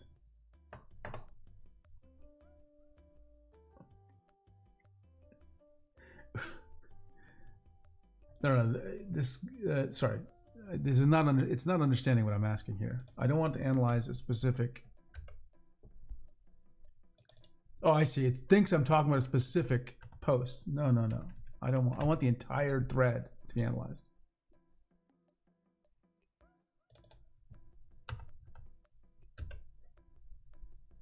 Yeah, here we go. Let's try this again. Analyze this discussion. Okay, let's just see what happens here. That thread is unreadable.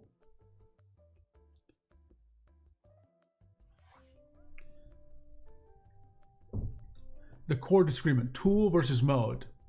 And this is where it leads. This is where what I saw in my reading of it. At the heart of the thread is a philosophical disagreement, a philosophical split.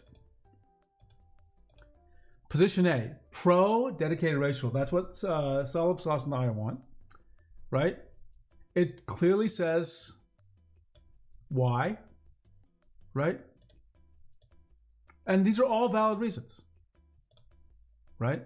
And I really like they did this, the sentiment.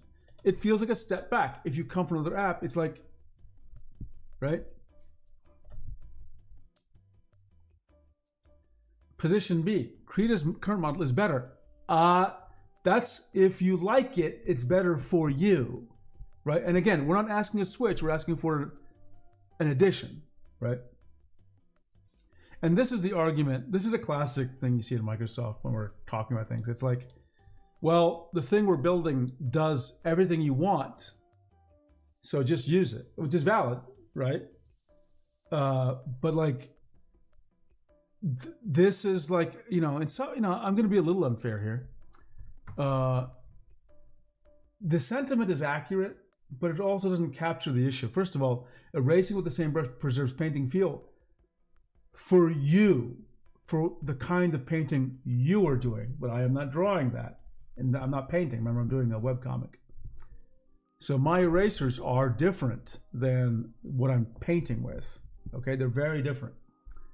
I never, in fact, have the same eraser. I'm not even just talking about size. My erasers are always they're anti-alias, but they're hard-edged. I rarely do soft erasing, right? Every now and then I do, but it's really rare for me. Okay, but my brushes will be either airbrushes or line art. Occasionally something more artistic. An eraser tool is just a brush with presets.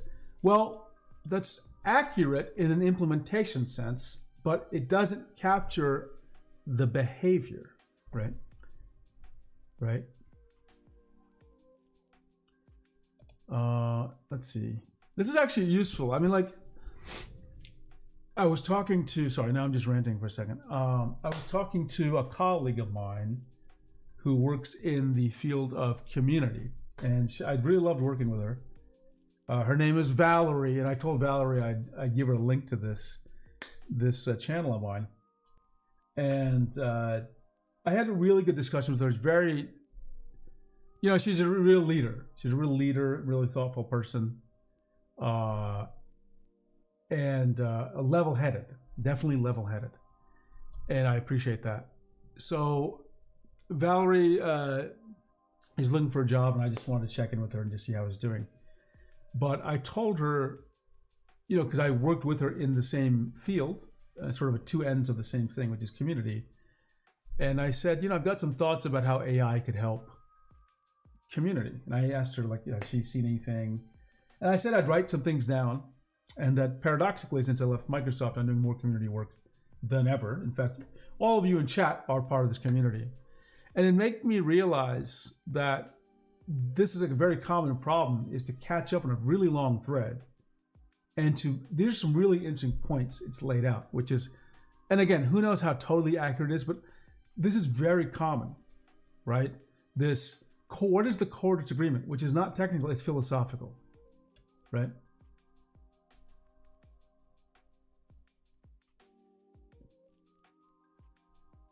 Okay. Nick is now telling me, what's the problem? Make your super custom eraser brush, then use the 10 brushes script and assign your custom hotkeys if you don't like. 10 brushes is fine. Okay, it is fine. The problem is you have to go do it, right? Like, let me show you an example here. Now, I don't think I've done this already, but like,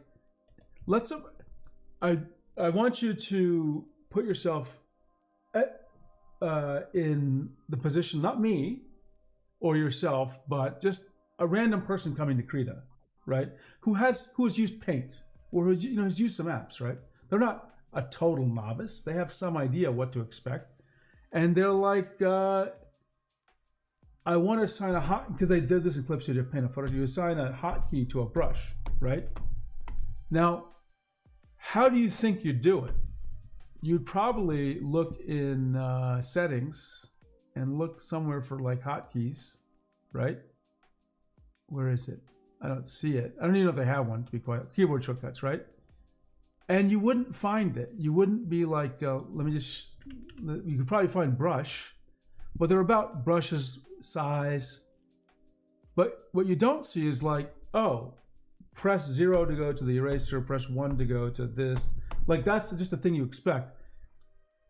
And now the question is, how would you discover this 10 scripts feature even exists? Right? Like, I can't, Nick, you taught me about the script. I can't, or wherever the hell it is. Nothing here, or 10 brushes, sorry, I keep on saying 10 scripts. Nothing would make a typical person lead them to this choice, right? Like, I did not, I'm speaking about myself now, I did not make this association that to solve my problem, I need to use this 10 brush script. Like, why would that have been the way? Like, I believe this is built in, right? Like, better to have said, hey, here are your brush shortcuts over here, right? But it's kind of buried. And I don't think a normal person would actually figure this out. Yes, if you talk to somebody who's Credo, read the docs, which no one reads, you'd figure it out, I guess. But nothing about this. Once you see the UI, you kind of get it. And then you get what we want, right? But let's do it. I'll just go ahead and just do a couple of these, right? So Control Alt 1. So I've done it. Now, where is this list? It's invisible here. You just have to know, which is fine. In Clip Studio Paint, it's kind of similar. You don't see where things go to your shortcuts, right? So maybe if they just made this, I think, again, it's just confusing to get here.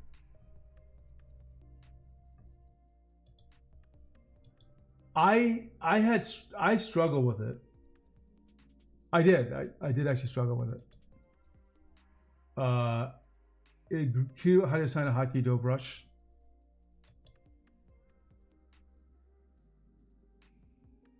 Well, still, I think, again, I think it's good they have this. I'm glad Google leads you there. I do think, again, they should just be promoted more. Promoted means the UI should not talk about this like a plugin or tool or script, but just bake it in, right? That would be fantastic, right? Enable brush preset history. Maybe it'll help you a bit. Where is the brush preset history panel?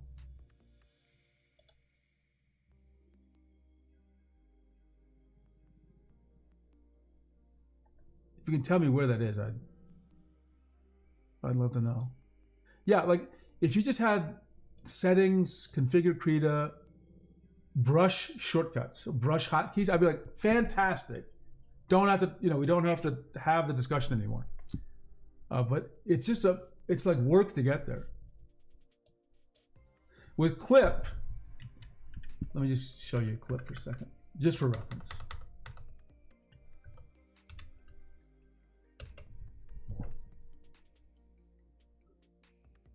Anyway, I was saying about Valerie.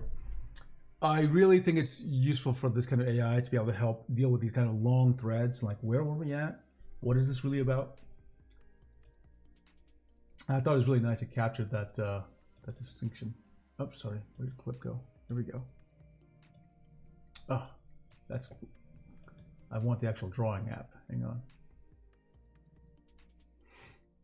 And I'll just bring this up so people can see what it is. So it's not like Clip has some UI to do it specifically, to show this assignment. But if you go to File, where is it? I think it's Shortcut Settings, right? I forgot where I do it. Tools, it's under Tools, right? You actually see what the things are assigned, and you can say, oh, it's just kind of built in. Now, is it super easy to find? No, to be honest, right? It could be better, right? But at least it's like, it's plausible someone would go here and go, I want to change the settings. Sorry, I clicked on the wrong thing actually. I want to go, and that's something Clip could be better at. Shortcut settings. It's plausible someone would say, I could kind of figure out. I'd have to go to tools, and then once you see this, your brain is there. Like, oh, you know what's going on, right? So it's just about how the UI offers the feature.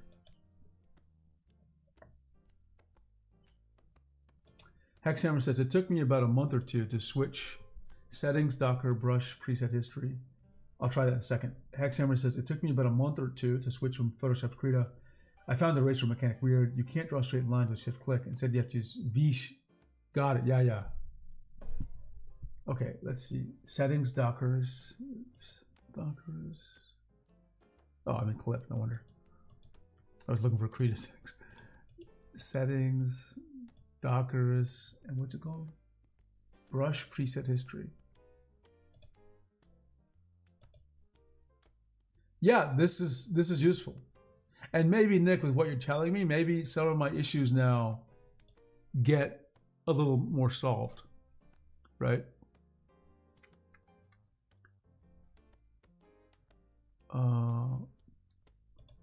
This is useful. This is useful for me. Because I'm always going to the same brushes, right? I only have 4, right? I kind of wish I could lock one of them here. Like, okay, just keep, the others can switch, but lock this one at the top.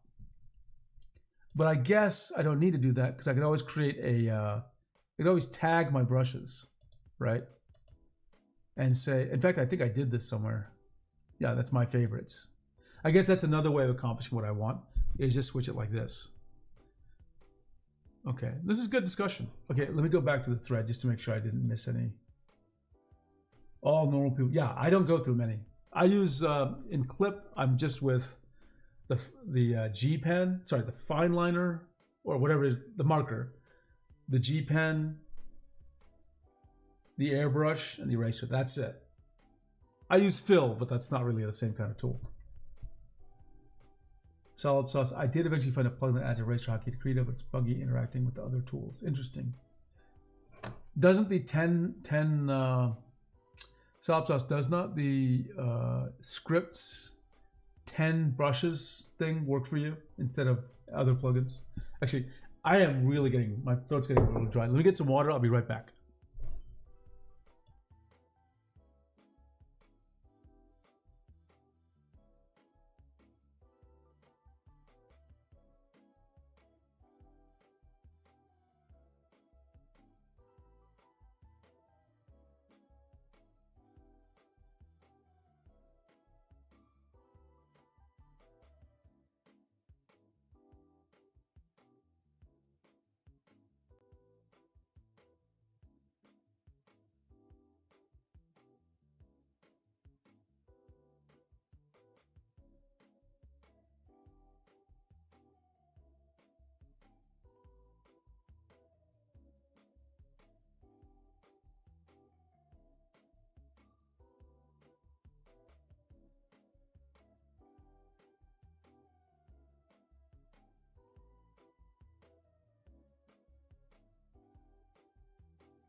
Okay, I'm back.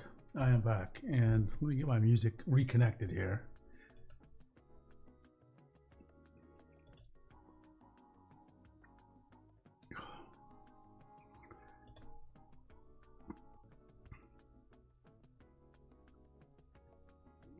Okay, it looks like I'm connected.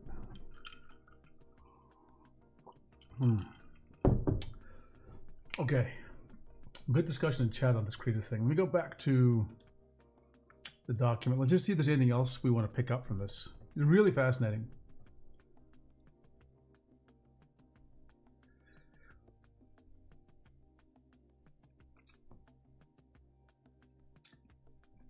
A true eraser tool would require separate state tracking. Well, yeah.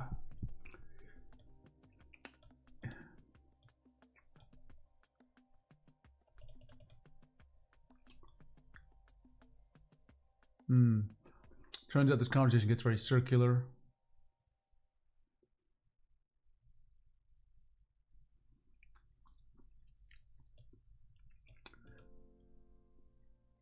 These are inherently incompatible priorities.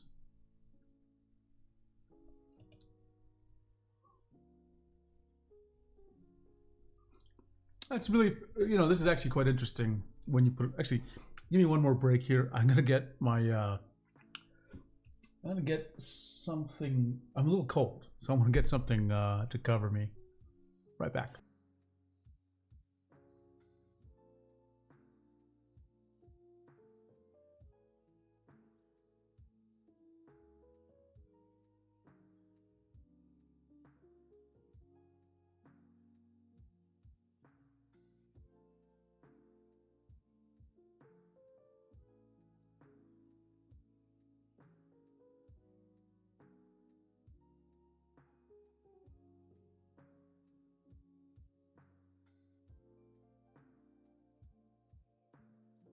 Okay, I'm back.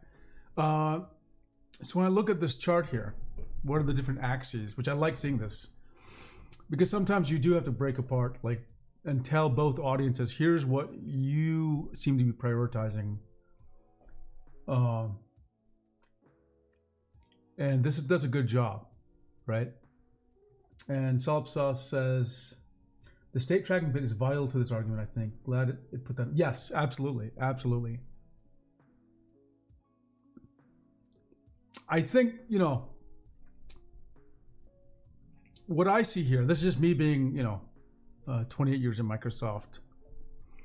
It's good to see a table like this, okay? And I think one of the things you'll see with any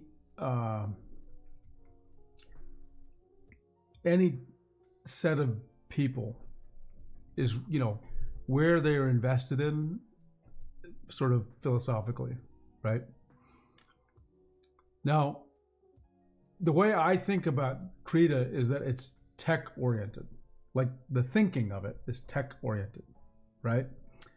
And you can see that in the right side of this table, which is like, what are the things here that stand out when you think about how this table is presented?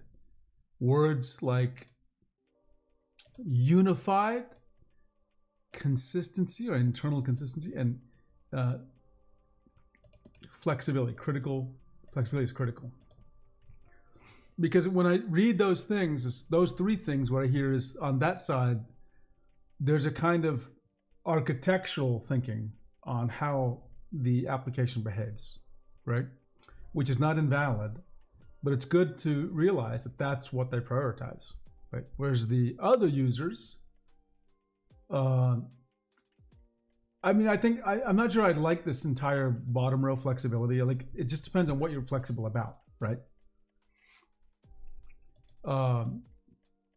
This is really about what people actually do, right? Like, what are people actually thinking about, right?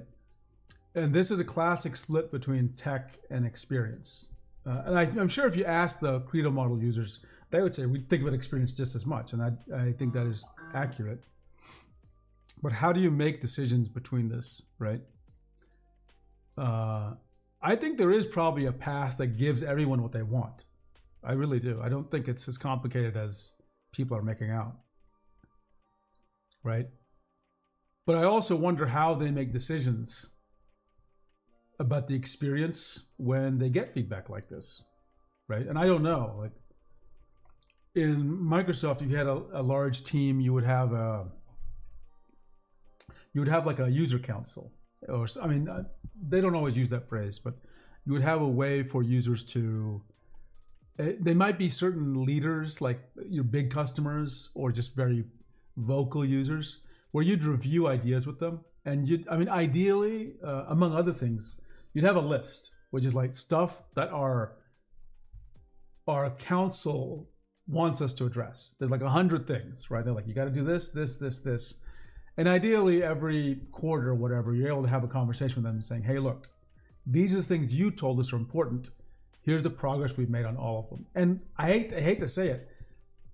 Sometimes the council wants things that you don't agree with philosophically, right? Like, doesn't match your internal way things should work. They're like, well, I don't care, right? That's what we want. And sometimes you have to bend a little bit and say, look, I get it. It's important for you. It's preventing this from happening. And we're going to solve your problem. Even if it means we have to change a little bit about what we think is the most important. And we're trying to maintain architectural purity, but at the same time, giving you the experience you want. Sometimes you do say no also, because they have very, even though it might be not be known to them, what they want is like completely it's just not aligned with where you're going. Like someone might want your app to go in a certain direction, like, oh, it should do everything, like it should add all these features from PowerPoint, but you'll be like, well, my app really, it's focused on a different thing. Like, I know you'd like it, but that's not our business goal, right? Not easy, but at least I think it's good that we write down the list.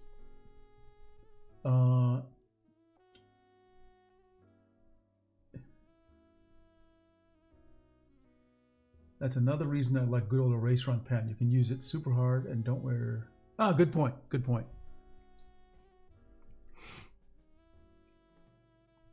Let's see. Krita has partial solutions. Nick mentioned the slash. Thank you, Nick. I learned something. Pop-up palette. Brush tagged as eraser. Plugins.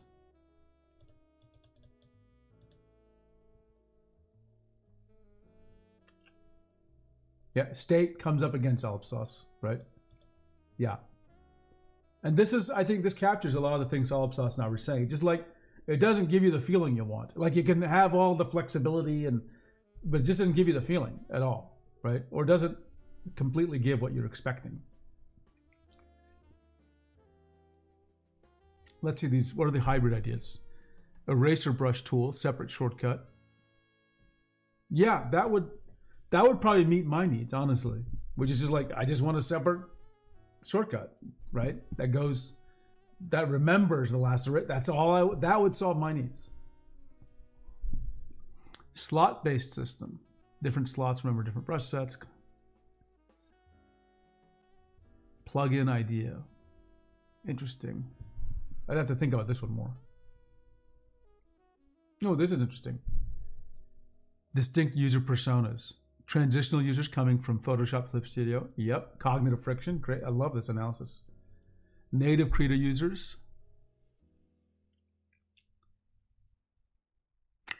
I mean, I think it's I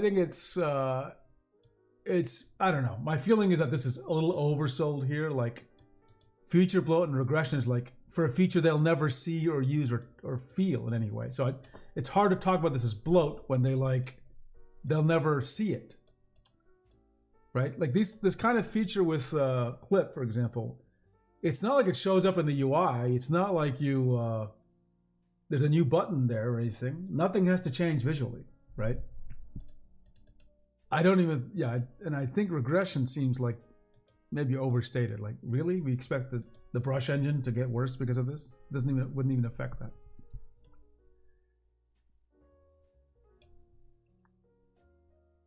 Wow, this isn't about erasing. This is about this is wild.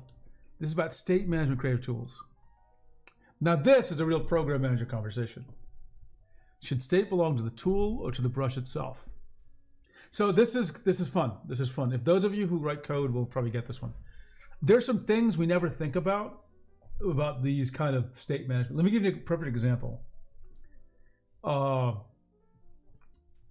I can't say for every app, but for some apps, the following thing, you can see the differences, right? So let me give you an example. And I'll just bring up Clip for a second.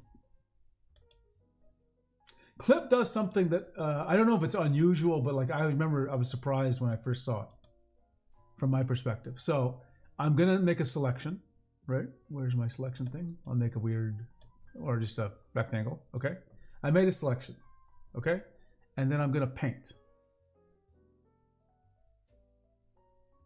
Let me find a brush here. Yeah, paint in the selection, doesn't really matter. Then I'm gonna deselect it, and I'll paint somewhere else, okay? Now here's a good question. I made a couple of strokes. Let me erase one of them. I made a couple of strokes. Actually, let me redo this all the way. Let me do this all the way. I'm gonna make a stroke. So that's action number 1, make a selection. Action number 2, paint some more. Action number 3, deselect. And then, okay. So I've drawn 3 times. What will undo do? Let me just hit Control Z. Watch this. Okay, Controls. I'll hit this one because it's on the UI. Okay, so far so good. Undo undid my stroke. Now the next one surprises me. Undo restores my selection. Undo unpaints. Undo clears the selection. Undo clears the brush. So that's, some people would be surprised. Some people would expect that it wouldn't change the selection at all, but that the strokes would undo. So this goes back to, like, again, what are you modeling? For lots of apps, what is undoable can, you have an intuitive sense what it is, but we've probably never written down, like, clarified what we expect to be undoable. So for example, selection in Clip Studio Paint is modeled as an undoable thing, but not, for example, tool switching. Like undo doesn't switch tools back from this brush to the other brush, right? So that's not surprising because it's not part of the canvas, right? But it makes you wonder what is undoable, what is not undoable. It's a good, interesting discussion. So should state belong to the tool or to the brush?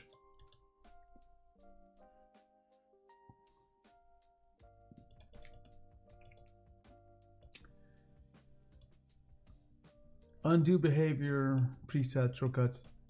I'd have to think more about this. I think there's lots of subtleties there.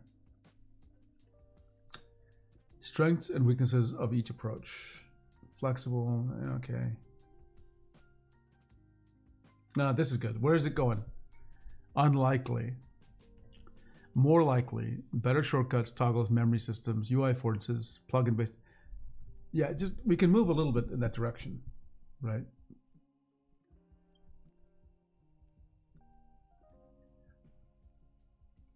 Yeah, I think I'd agree with this. I think there's a way to move forward here. And I think you can get, with just a little bit, you can get what we need, right? Actually, while this thing is talking about, I'm gonna ask a new question here. Oh, Raza the Ninja, do you prefer Cintiq 24 Touch or non-touch version? Well, I have the touch version, Raza the Ninja, but I turn on touch like once every, for 5 minutes every 2 months. Like it's, so you really don't, if you don't really have a reason to use touch, there's no point getting it. As for display quality, it's very good. I think you would have considered this a Pro tablet a few years ago.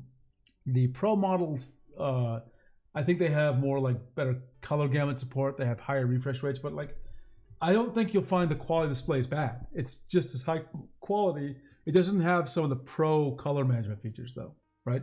Or the high refresh rate. So I think the quality is just as good. That's my take.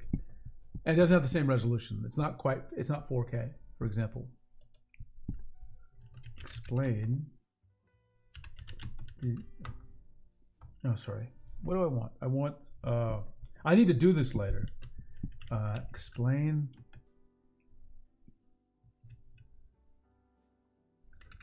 how smoothing, aka stabilization, aka stabilization,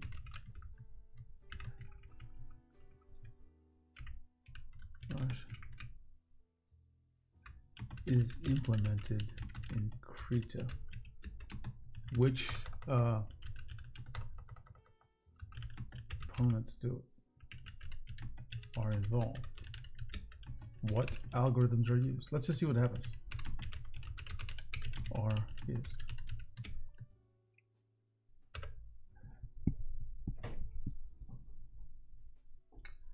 I like Photoshop Eraser too, but is it worth paying extra $260 per year? No, that's right. I agree. I agree, Nick. Let's just see what it does here. The reason I'm at, okay, this leads me to my third thing that happened. Oh, sorry, my fifth or sixth thing. I finally, I'm so excited about this. Let's wait for that thing to build. Oh, this Stream Deck thing is freaking out again.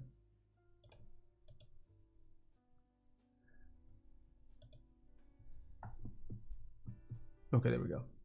Okay, so I tried a couple of months ago to get a Krita dev environment set up on my Linux box Fedora. Did not work well. I just could not figure out what to do. But yesterday, I actually got it. And how did I get it? I asked ChatGPT, create a runbook, which is like an annotated script, I guess, or a set of instructions that you could script, I guess.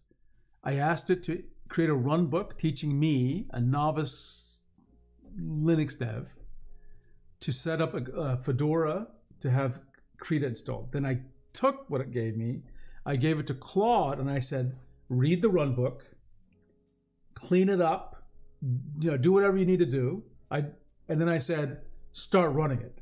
So just one by one did the steps and said, okay, I can't do this. You need to do it for me because it requires the sudo command. And I got it all installed in about an hour and a half. It did, and half of that, or 30 minutes of that was actual compilation time. But it was amazing. It actually just figured out what to do on Fedora and got a good Krita installation set up. So now, the reason I'm asking about Krita's implementation is I want to go propose a change to Krita. Let me show you what the change is.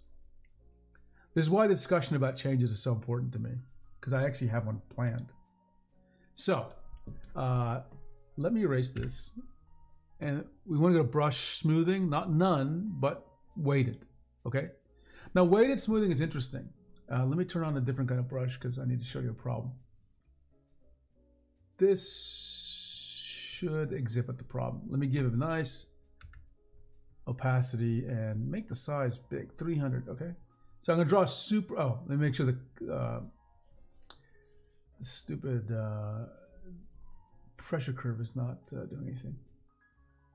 Okay, I needed a flat, there we go. Okay, great. When you draw with lots of pens at really low pressure, what do you get? You get a little bit of, it's hard at really light pressure. Let me make it even bigger because it'll magnify the effect. At really light pressure, lots of pens it's too easy to wobble like that, like the pulse, okay? It's partly the pen being oversensitive. I did not try the new stabilizer. We'll try. Okay, so you can do this. Remember, I'm not trying to draw these dots. It's just naturally happening because the pen is oversensitive, and it's just really hard to draw at low pressure and keep it at a specific low pressure. So this is very typical. Now, the more sensitive pen you use, the more this kind of wobbly, this thing will happen. It's just normal. Okay, so it's a Pro Pen 3. Now, how do you deal with this? You can use a pressure curve. Okay, so let's go and just do that.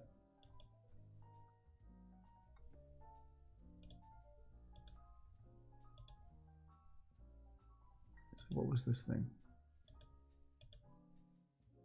Okay, you would do something like this. That would help. Let me show you now what happens.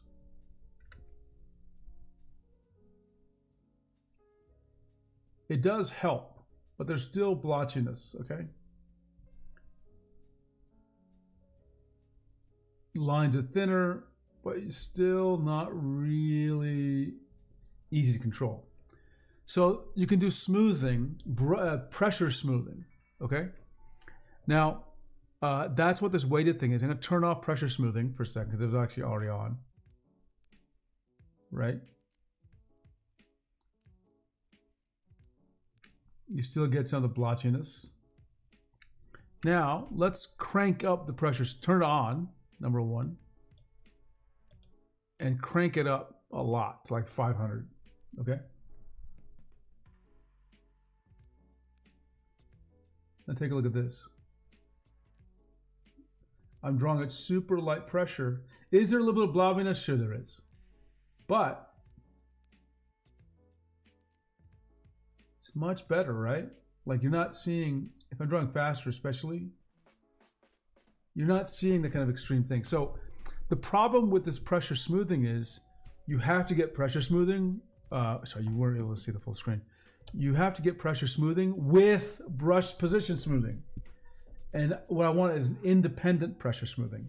I want brush smoothing to sort of be broken up into two sections, which is position smoothing and then pressure smoothing, so that I can get pressure smoothing without position smoothing, if that makes sense. Okay, someone has a question.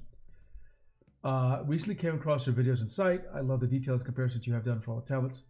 Are you an illustrator or a digital artist? No, I'm not. I'm just a retired person who likes to talk about creative tech.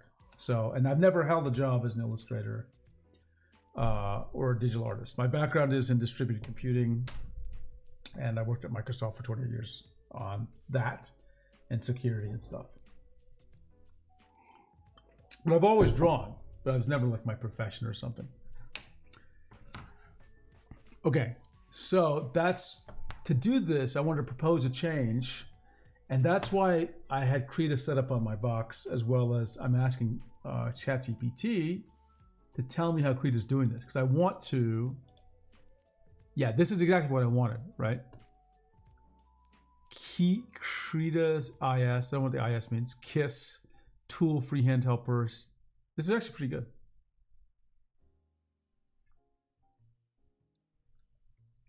I'm going to study this for a second.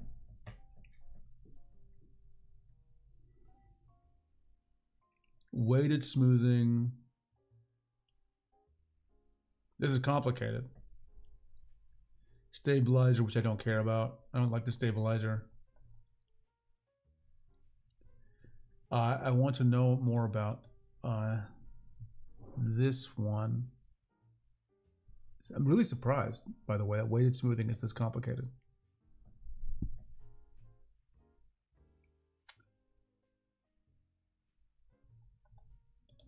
Is EMA smoothing?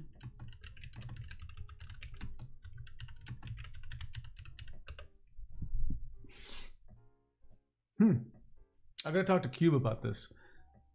Also, nice formula.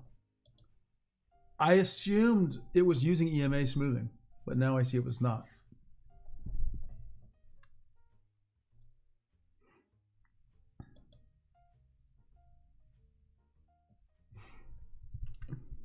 Let me just ask one more question. I noticed weighted smoothing.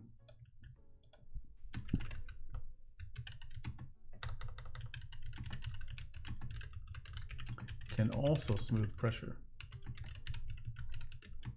Can I just smooth pressure,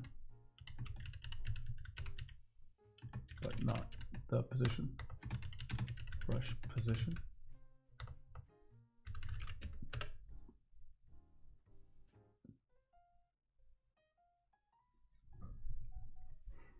Whoa, what? Wait, it says you can, but not directly.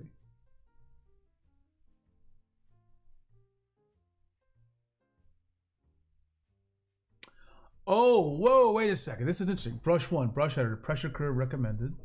Go to brush setting, size, opacity, flow.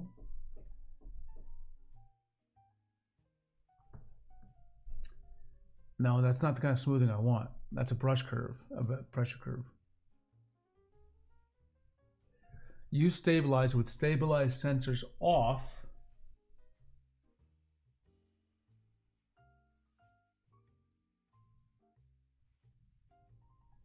Okay, it's saying this is what the opposite of what I want.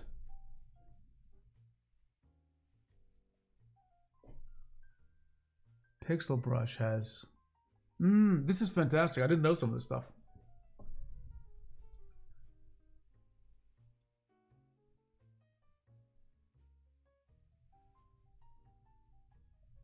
This is fascinating, actually, because I want to do this. I actually want to implement this and see if they'll accept it. Because Rebel does this. Yeah, this. It actually captures the reason. It avoids the stabilizer problem because like it lag or the cursor lag problem. That's what I want to avoid. Oh my god, this is so awesome. Yes, it's gonna say I can sketch a minimal patch or pseudocode. Yes, yes. I'm like yes.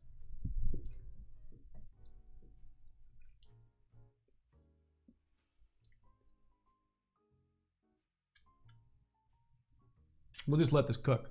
It's cooking.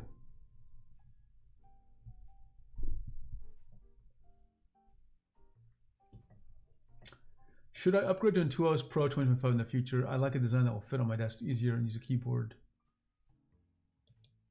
What are you using right now?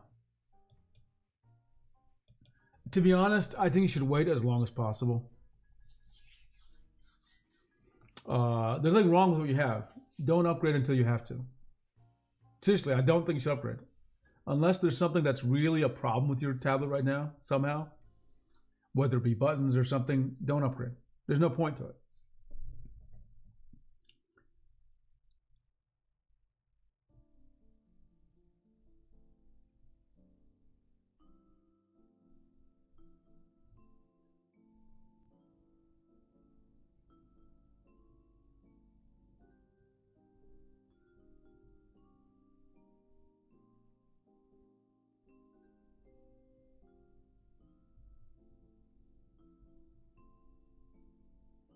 This is fantastic. I'm gonna actually try. Okay, I need to take another bio break. I'll be right back. Suddenly, all this water is catching up to me.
Okay, I am back. Let's see. Why is Stream Deck not working again?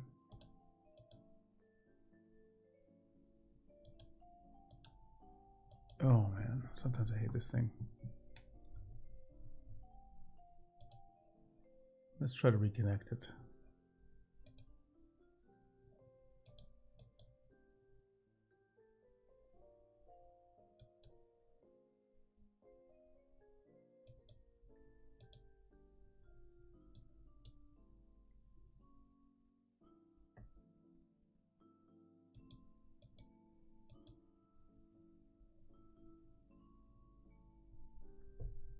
Okay, here we go.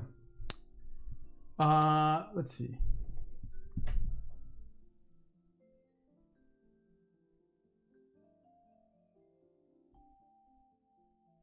Yeah, I think you got the right idea, Sagdas. When something acts weird with your current tablet, then upgrade. But no point now. TourBox is a great investment. That's a good use. I mean, it's expensive, but like it is worth it for me. I won't draw with that one most of the time.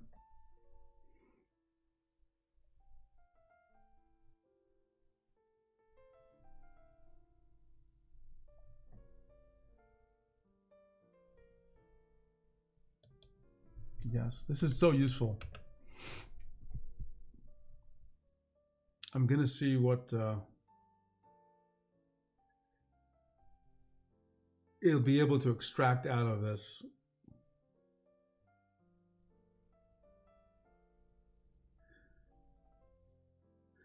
I think Mihao, one of the Discord users, he did patch for Krita.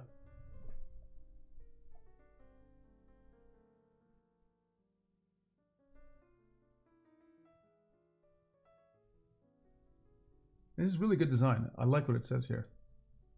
Runs late enough that does not fight the existing position stabilizer.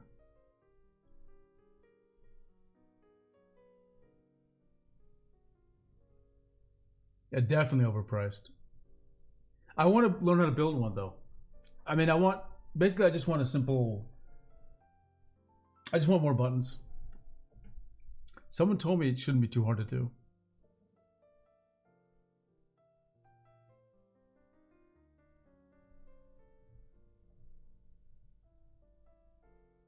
Yeah, James, you're right. It's surprisingly expensive for what it is.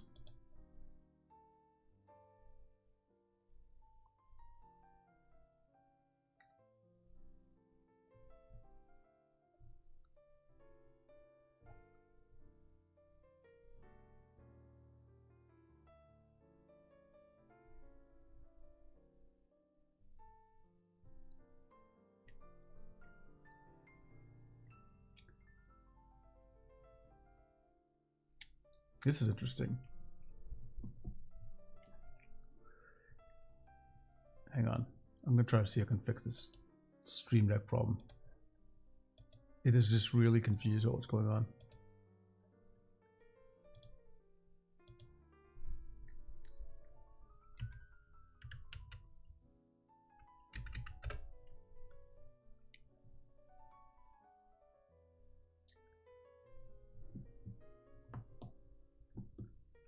There we go. It's reconnected now.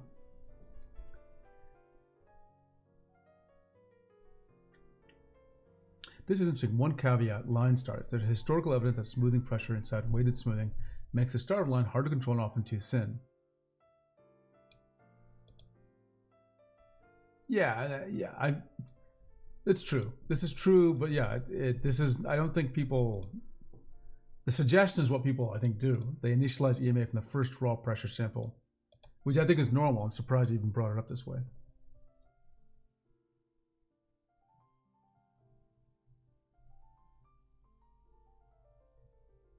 It helps us. I mean, like, someone told me, like, God, what was it? Let me find. Is it like ESP32?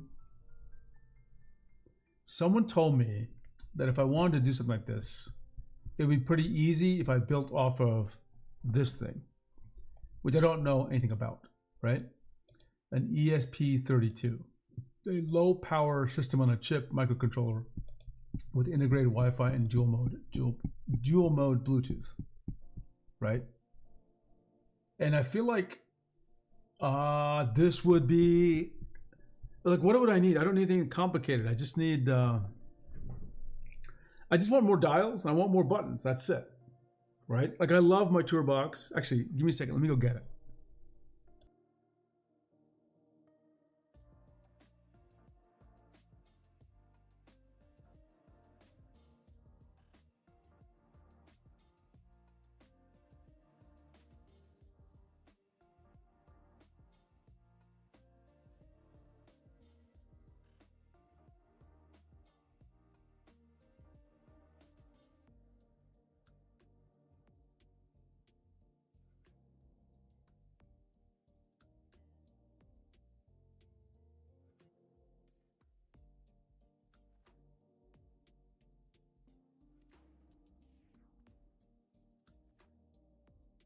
Okay, got my TourBox with me.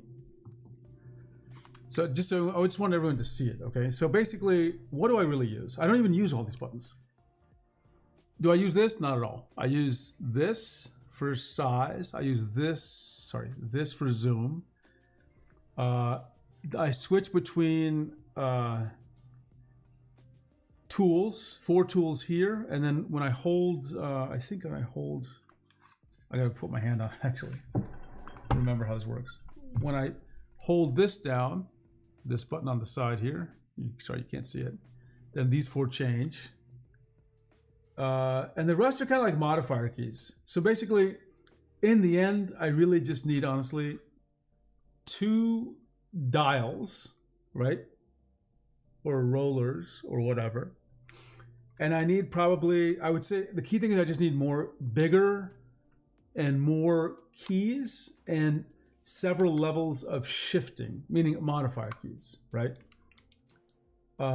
Because then I would, let's suppose I had like, I don't know, 6 keys here, which should probably go across right there. I think I could have 6 keys with 2 modifiers. 2 modifiers would mean A plus B plus hold them both. That's 3 times 6. That'd give me 18 different things that could happen. So I'm not really talking about a complex tool. 6 buttons, total of 8 buttons, 2 to be used as modifiers, and then 2 dials. That's it. That's all I need. And the software to do the whatever. And then I think I can implement it. I know, I'll ask AI how to do it. I think the difference is, with the Neo was the first one. The Elite added, if I recall, I actually can't remember. One of them added haptic feedback. One of them added Bluetooth, and then one of them, maybe the latest one, added Bluetooth support for like Mac or Androids or something. Yeah, for Android. So I thought that was called the Ultra. I can't really remember. It could be the Elite Plus. But basically, if you're on a PC, you just need the Neo, honestly.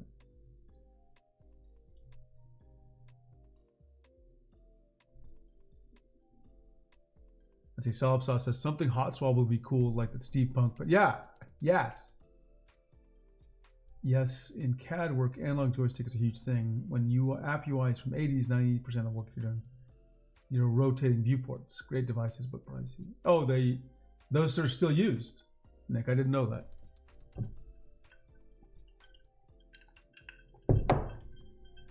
So I'm going to do some research on this how to build a toolbox. That's a great thing about this AI stuff. You can just have it like flesh out an idea. I mean, maybe not perfect, but you can get enough that you can get a sense of the complexity of the task and what things you need to learn, right? In fact, you know what? I'm feeling so good about this. We're gonna do a little more AI today. Yeah, it's become an AI stream, huh? Like it always does. What do I need to do? I need to look at Project Patchouli. And why not do it in front of you? I think if I go to Hackday here, no, maybe if I go to this, where did Yukidama put the docs? Oh, it's on Read the Docs, of course. Okay, I am not an electronics guy. I don't know anything about electronics. So when I was looking through this document, right, and he talks about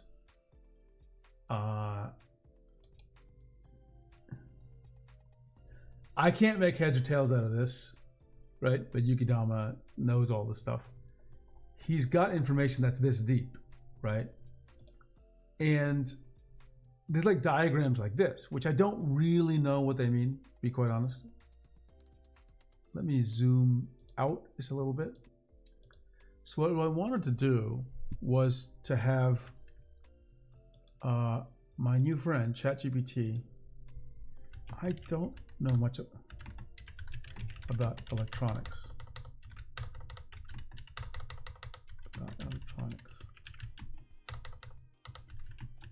Can you explain the diagram in this document? I think there's only one diagram. Let me double check. The, what do they call it? The theory of operation diagram.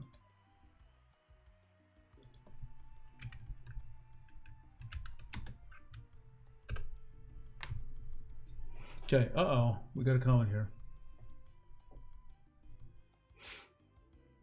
Oops, I gotta sneeze again. Okay. I fought off the sneeze. To be honest, I don't think the software microcontroller will be the issue. I think the biggest complexity is having an ergonomic design. I think that's huge. I'm willing, you know, honestly, just because it's a learning thing for me, I would be willing to have worse ergonomics for a while, just to learn how this actually works, right?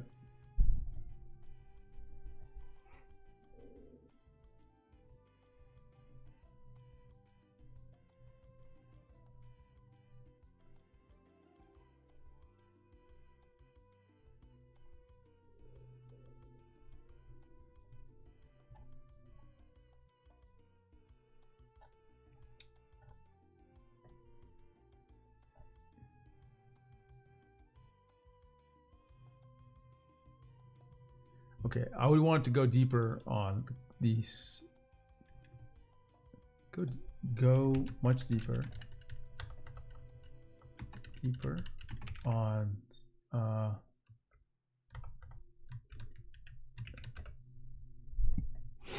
I've been super curious about this. What is that? What is all that stuff doing?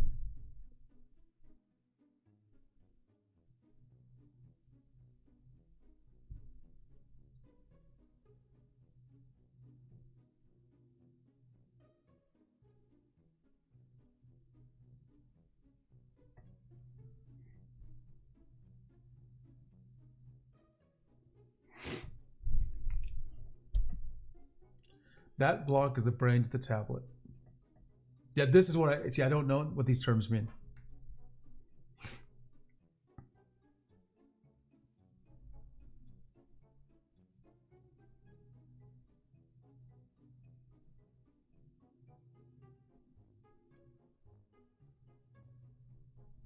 This is the kind of detail we want to know. Intuos 3 splits X and Y into parallel receive chains.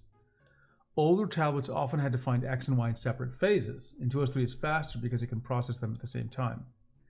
Patchouli says Intuos 3 has dedicated X and Y axis locating ASICs.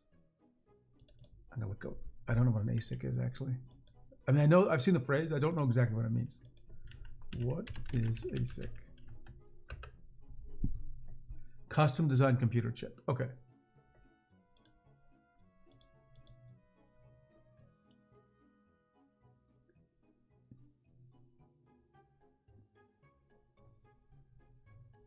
The signal coming back from the pen is tiny and buried in junk. I love this detail. The chip contains programmable gain amplifier, 2 mixers, 2 integrators, quadrature demodulation of the FM signal. Okay, I don't know what without immediately saturating means, but I understand the general idea of boosting a weak pen signal.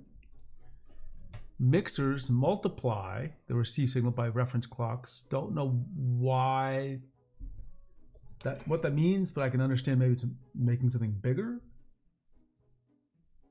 The integrators average the mixed results over time, so useful part survives and fast oscillations cancel. Interesting. Quadrature demodulation is the key upgrade. Patchouli says uses coherent FM demodulation, calls out. Man, this is getting into the stuff. This is like quantum mechanics. Quadrature heterodyne down conversion. Down conversion sounds like the name of a 90s grunge band. Down conversion. I was at the down conversion concert in Seattle in 1997. That was a great concert. That's a joke. There's no down conversion is a band name. It's a fake band name. I just invented. Heterodyne sounds cool. That just sounds cool. This is the way it sounds.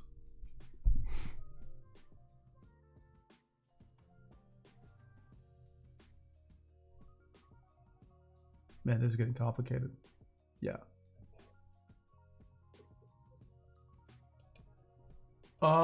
We're just exploring a little bit about both Zimbubu. We're just exploring both topics. I just saw something about the tablets. I wanted to see if, actually, here's what's going on. We were talking about the Tourbox, and then I wanted to see, just as a test, could it understand, does ChatGPT understand electronics? And I went to this site for a project called Project Patchouli, which is about a drawing tablet, building a drawing tablet, an open source drawing tablet.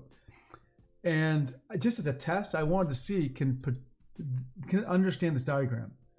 Now, I loosely understand pieces of this diagram, but I don't fully understand it.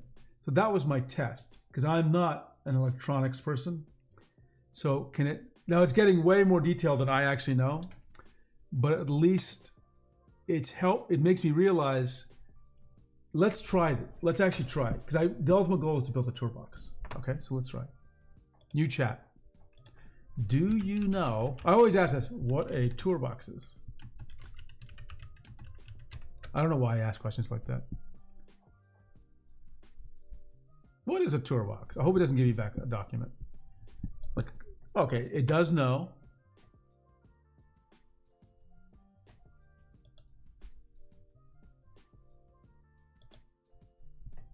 Okay.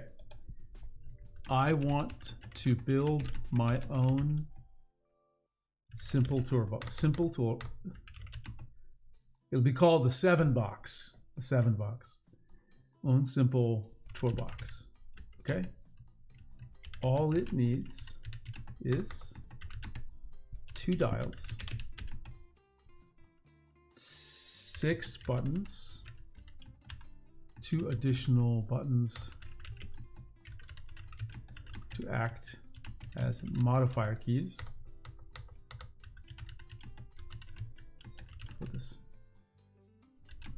6 buttons.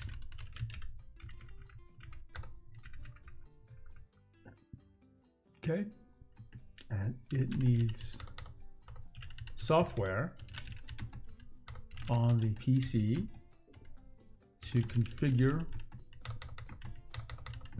what actions the buttons take and dials take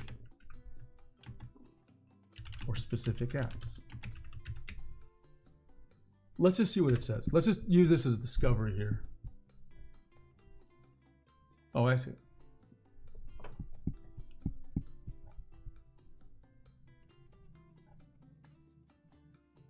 How Tourbox maps OS level HID to virtual keyboard injection.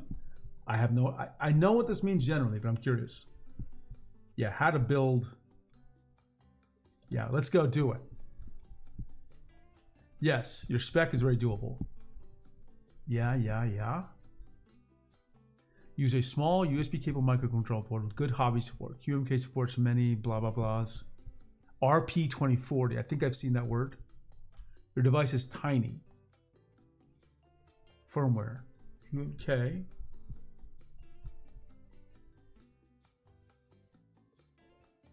Recommend option B. Why?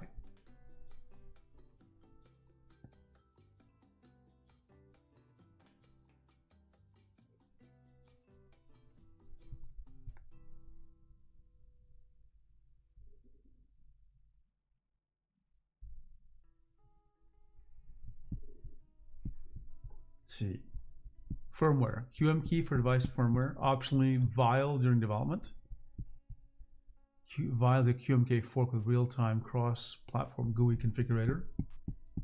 PC side, build a small desktop. Then we're going to ask it to build a tablet, okay? Then we're going to ask it to build a tablet. Listen to the device, raw HID, which is a cross-platform library for communicating with HID devices, okay? Detect.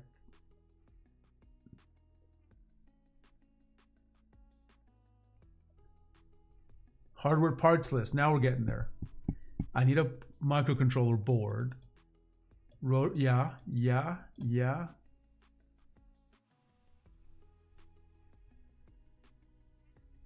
This is really interesting. Auto hotkey. Interesting.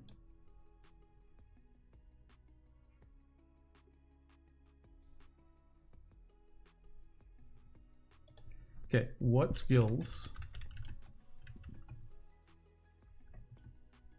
Nick Tyler, what exactly do you expect from AI? 95% of complexity is drivers and UX. AI can't steal copy that. Zimbooble says, in my opinion, Toolbox is a far easier project to do. You can start with a Raspberry Pi to write in C, maybe later look into turnips. Is that what the RP means here, Raspberry Pi? Or is that, am I just reading too much into it? What skills do I need to physically put it together? I want to do this so bad now. Yeah, physical skills, but I don't have. Fuck. Sorry. Darn it. I have to solder. Okay, I guess I can learn that. Soldering wires to buttons sounds reasonable. Connecting everything to your microcontroller. Okay. What level? You do not need advanced PCB skills, just through-hole soldering and wires. Okay. Time to learn. 1-2 hours practice. I can do this. Seems like RP 2040 is Raspberry Pi. First time I see. Okay, let's search on it. RP 2040.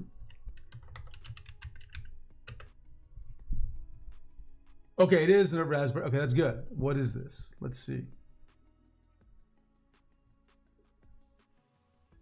Let's see what it's got here.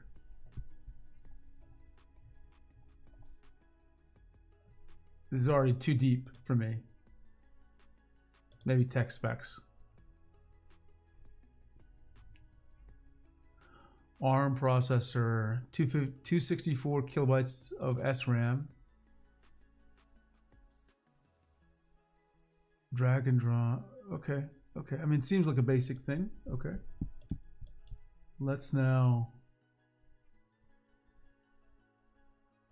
I need a multimeter. Optional, but very helpful. Okay. I think I have a theory. One thing I've really liked about AI is I can show it a picture of what I'm doing and it'll tell me like, okay, this button's, click the button here, that kind of thing. Raspberry Pi can be bought in many shapes and forms. It has some input-output pins, which you can connect to some sensor controllers to allow with it. Okay, so it sounds like exactly the level of technology I'd be able to deal with.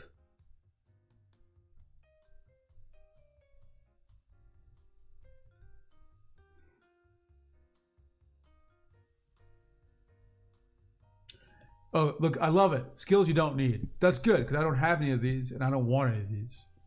This is all low-speed digital input. Minimal tools list, wire stripper. Okay, this is fantastic.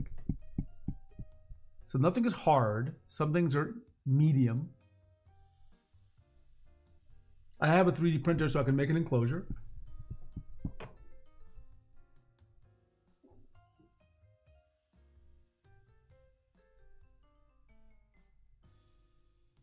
Yeah, give me the exact parts list. I'm going to say, do it. I'm not going to put a thumbs up. I'm so curious.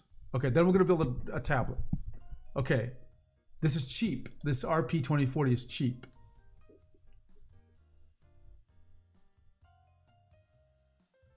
You don't need to solder. You have some boards with holes in it which you can stick wires into it. I forgot. Breadboard. Okay. Oh, I think I've seen those. I didn't know what it was.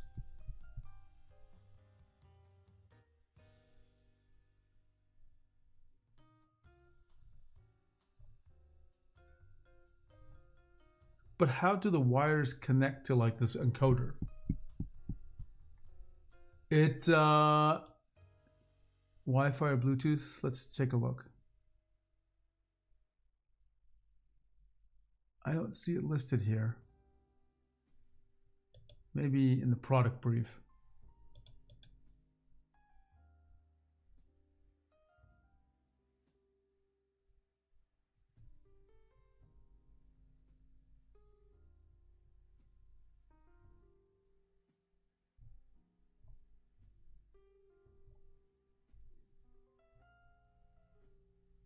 Let me just search for Bluetooth. No, it does not have Bluetooth or wireless. Let me search for something that is maybe more powerful.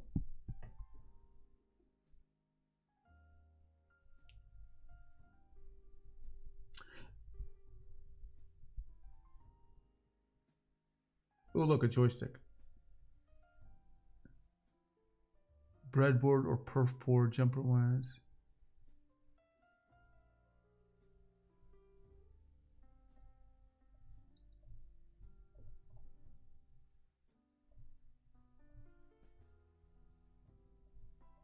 This is really good. This is really interesting.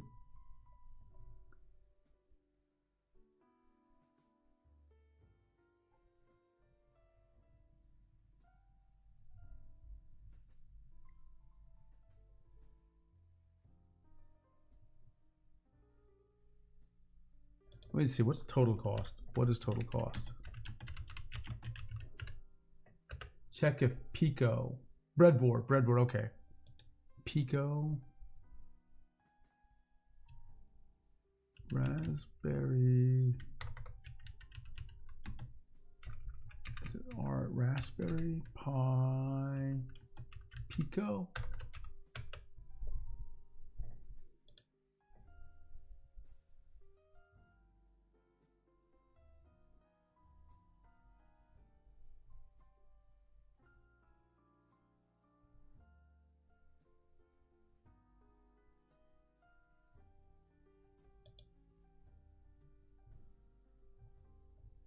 That's what I was looking at before. Raspberry Pi 5. Oh yeah, I don't know what they normally cost, but I'm seeing some videos saying that things are now very expensive because of world events. Oh, this is much more powerful. 16 gigabytes of RAM, huh? Tech specs. It has wow, it has HDMI output. Raspberry Pi 4. Let's take a look at that.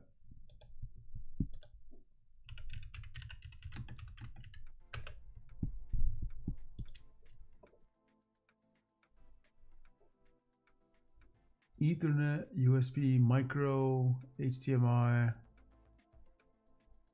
So wait a second. Is these Raspberry Pis, are they like how can I don't, I'm gonna sound so stupid when I say this. They're like full computers, right? I mean, I know you can't run Windows on them. I mean, like, they're just like everything already assembled.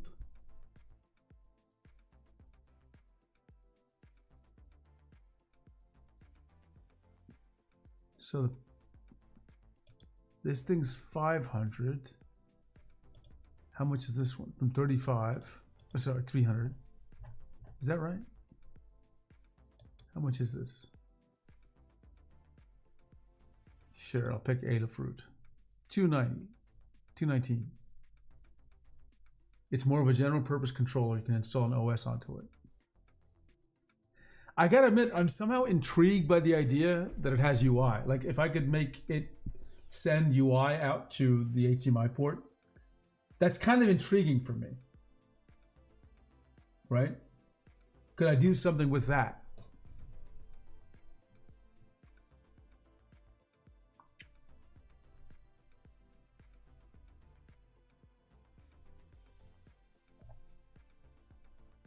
This gives me a lot to think about.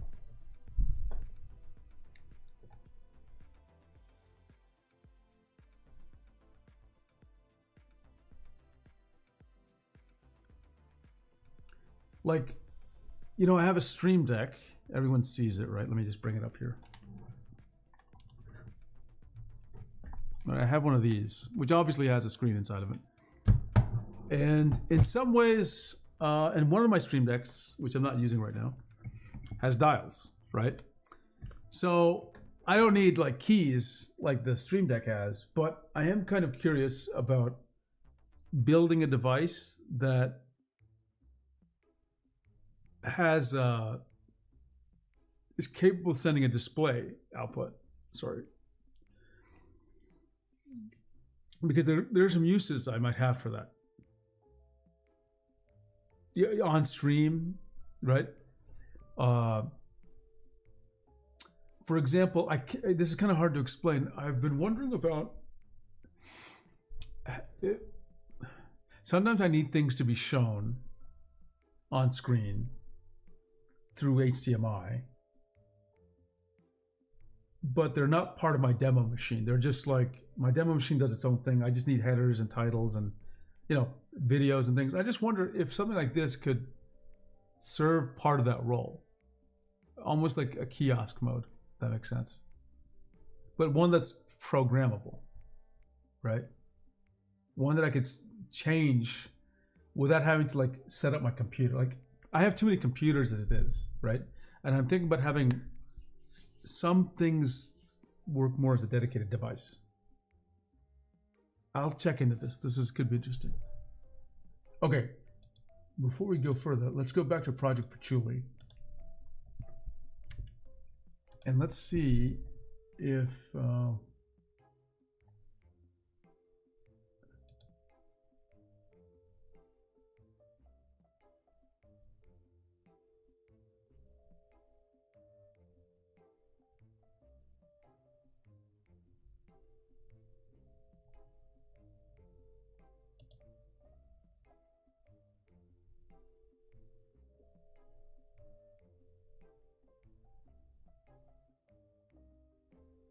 I'm just gonna ask it. I'm just gonna ask it point blank. Like, can it do this?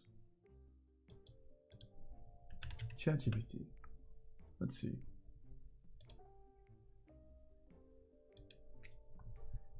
See this project. What would I do? As I am not experienced in electronics, to build my own EMR drawing tablet.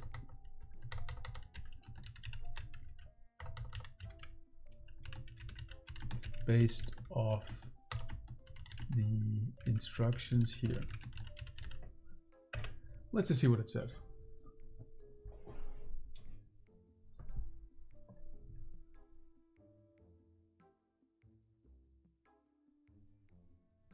Like, it's warning me. This is very ambitious. This is one of the hardest DIY hardware projects you could pick. Okay, I know this stuff. You know what's funny? I'm going to show you something. Sorry, you're not seeing what I'm seeing. If I type this in the... Guess what? What EMR actually is. You want to know something? You see this picture on the left? I drew that. I drew the picture on the left. It is literally telling me. Now, is it sophisticated? No. But it's in fact, it's very rudimentary. But it's funny that it's quoting it back to me, because I'm not an expert. One thing to mention, Raspberry Pi, due to having an OS, might be difficult to fix time-sensitive synchronization use cases. It is possible, though, with a bit of hacking. So nothing real time. Is that what you mean? Or do you mean something else? Zimbabwe? Like, or did you mean something? So yeah, I don't think I have anything planned that's time sensitive.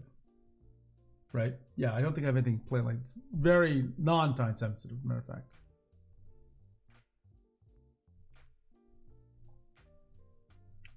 Did I give it this project? Oh, wait a second. I see. Look at this. I didn't give it the project. That's the problem. Okay. What? Here is an existing project. Does that simplify? Let's just see.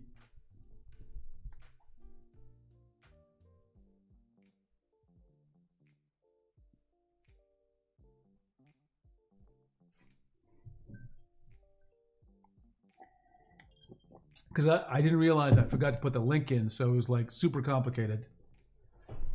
Simplifies a lot, does not make it a beginner easy project.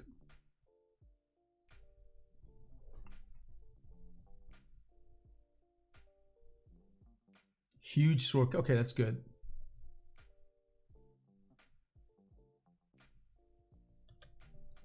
Patchouli, it thinks Patchouli is the name of the developer. It's actually Yukidama. Patchouli is the project.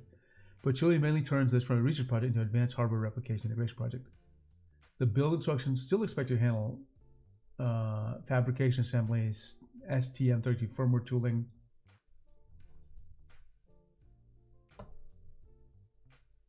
ordering and assembling the PCB correctly.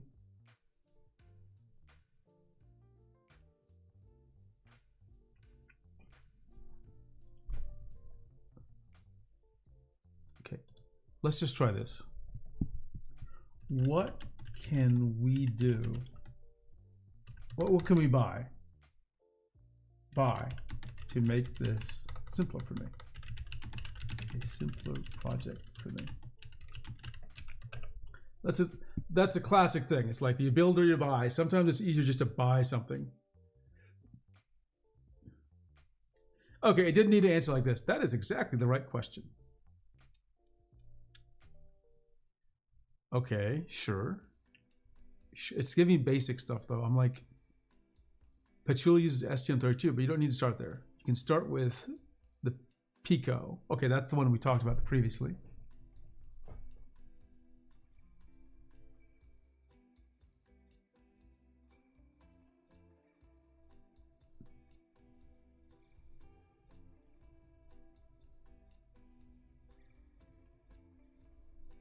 You'll receive a mostly assembled board.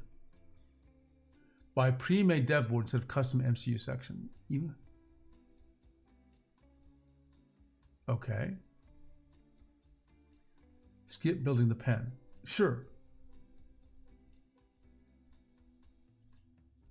This is the 10x easier stack. RP2040. Single coil. Oh, interesting.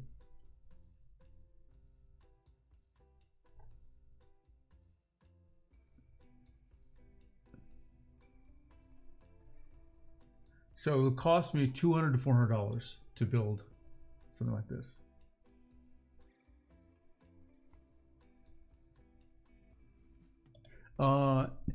Anything else that can be bought to make this simpler, even if it is more expensive?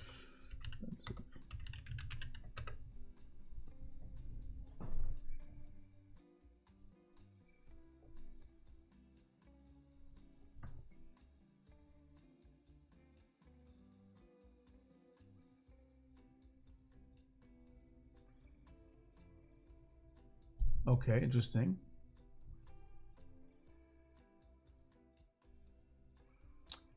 I don't know why I need an oscilloscope, but okay.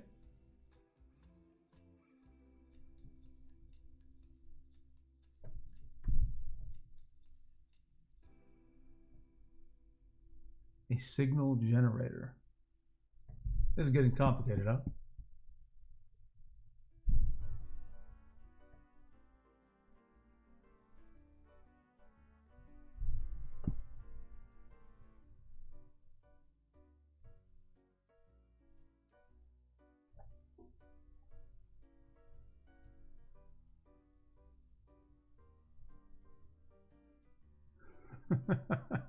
One more option.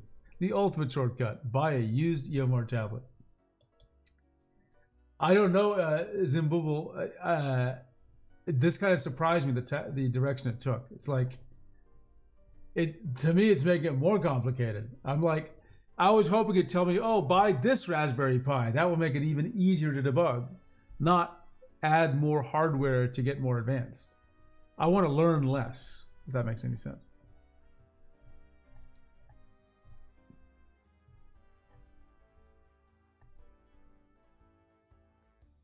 No, interesting. Well, I think a couple of things I've learned here is that this is not a trivial project.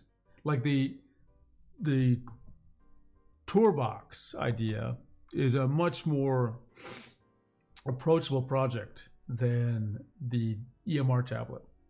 When we were at the Tourbox, where were we at here? We were looking, let me find out the total cost to do. Do you find it?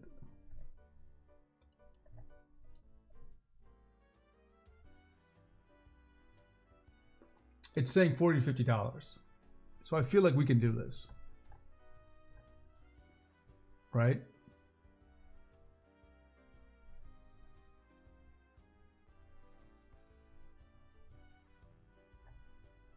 Okay, that's what I'm gonna do. I'm gonna talk to it some more and figure out how to do this. In the meanwhile, let me just see if I have anything else I want to talk about in my show notes. I think I got it. Actually, there's one last thing. This is just a fun thing. I want to show you something because, how can I say this? We're so used to the way graphics look in the world, meaning like CGI. I was reminded that like in days long before I was born, like literally before World War II, sometimes people in movies made really amazing looking things, and if you didn't know better, you would swear it was, I mean, like you'd be like, how could they possibly have made this? Because it looks like CGI. Okay, now so I'm going to show you, this is Universal Pictures had a like an animated logo thing that used to come up in front of there, and I'm going to show you the actual video for a second. I don't want the remake. I think it's this. Hang on.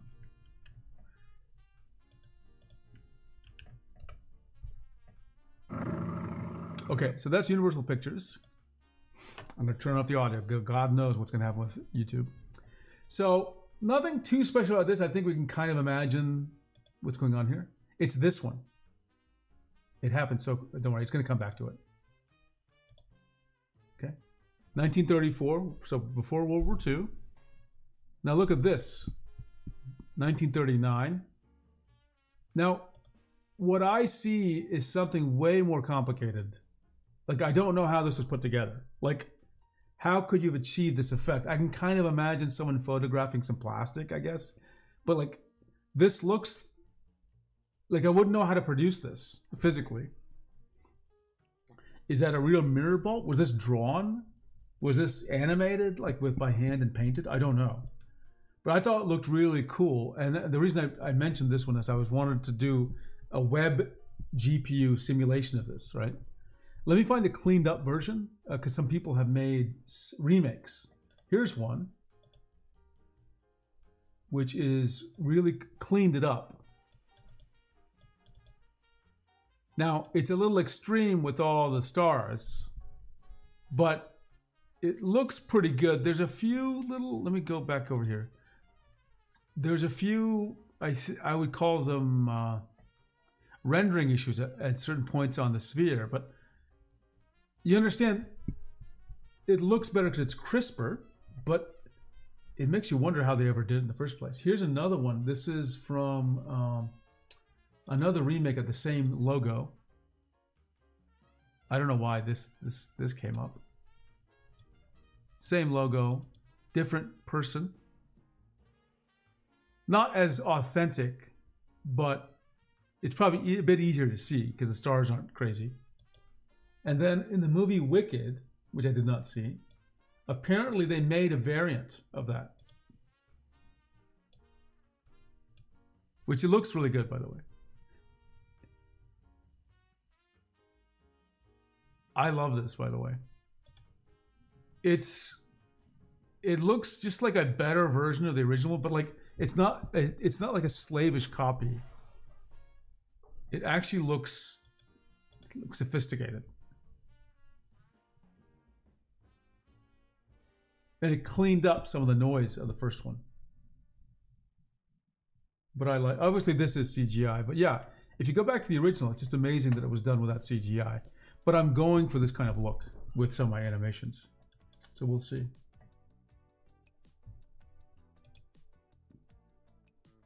Yeah, Solipsas, right. It does look Yeah, I can see why you say that. He says it almost looks like superimposed on a kaleidoscope. Like I looked and I'm like, how was this even filmed? Right? Because I don't know how you do it.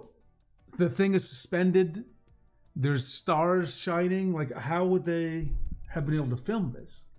It was really fascinating to see. Okay, I've gone on for a while now. Today was just a fun little stream. It's time for me to get back to work. Vibe coding with ChatGPT and Claude. And I will come back. I will probably even stream later this week when I show you some other things I built. Okay? To help us understand tablets. I do want to do a video on lag simulation. I did a stream about it, but now I want to make it a real video. Let's see, so they did some amazing things back then with multi-plane. That's right, I forgot about that. Yes. Going back to electronic products, Zimbabwe says, I can suggest Adafruit and SparkFun to have an idea of the sensors. Okay. I think I will definitely start the Tourbox project because it's not expensive and it's pretty rudimentary, right? Like doesn't seem like it's gonna be, sorry, I don't want to say it doesn't seem like it's gonna be challenging. It just seems far simpler to do that than the drawing tablet thing. The drawing tablet thing seems really complicated. And I still have to buy a pen, right? One day I want to get good enough to do that, but let's start with something simple with the Tourbox thing. And then we'll see. Okay, everyone, thanks for joining. This was a fun stream as always. It's fun because you're there, keeping the stream alive, keeping me engaged. And someone has a tablet question. Yes, sure. Solipsauce, go ahead. Let's answer your question before I leave.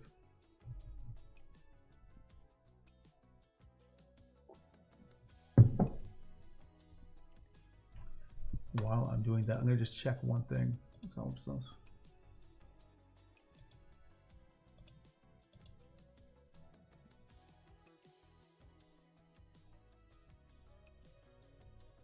Do you think you could power the Cintiq 16 with a power bank? Well, I tell you what, Solipsauce. Give me 30 seconds. I'll answer that question. Okay? Conveniently, the Cintiq 16 is over there on the other desk. And guess what's next to it? A power bank. But when you say power bank, you mean like... so it's not a portable one. I'm sorry.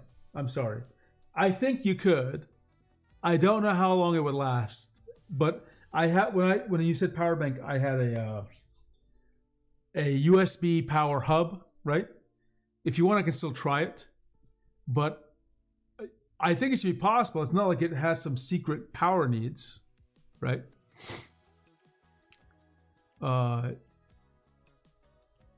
maybe I should get a power bank anyway, because sometimes the power does go out here. It's kind of useful to have. So I tell you what, let me find out. Let me just take a look here. I'm going to take a look at Amazon. I'm going to try to figure out what I would need to do and how long it lasts. Power bank. I think it should work.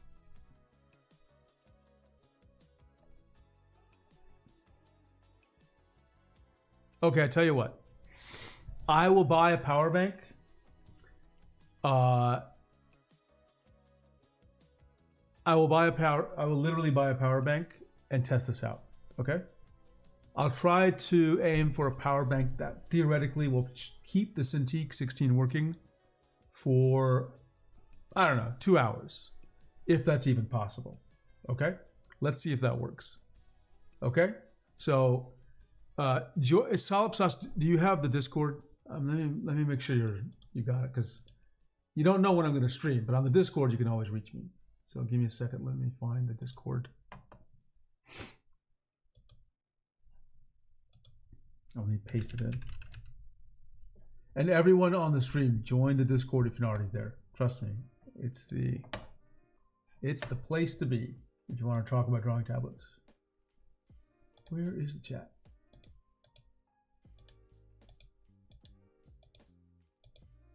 Let's see.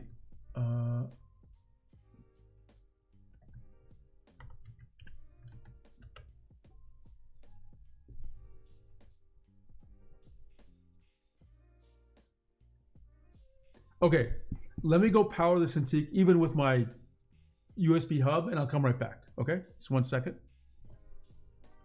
It's not the power bank answer you're looking for, but let's just do it anyway. So give me 1 second.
Okay, so here's what I did. I took the USB power thing and I connected it to my Cintiq. It just powered it up fine, like I expected.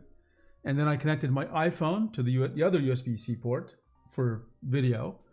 And obviously the iPhone cannot power it by itself, so it's working fine. It is working correctly as I expected. So that means that, you know, it's not using some proprietary USB power thing. It's just normal. I'm using a Ugreen power hub, USB power hub.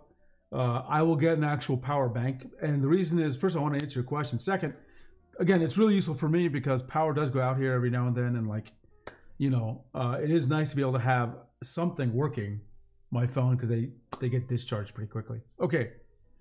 Everyone, again, thank you so much. I had a great stream. I'll be back soon. And everyone, thanks for your energy. Nick, Salop Sauce, Zimbooble, everyone.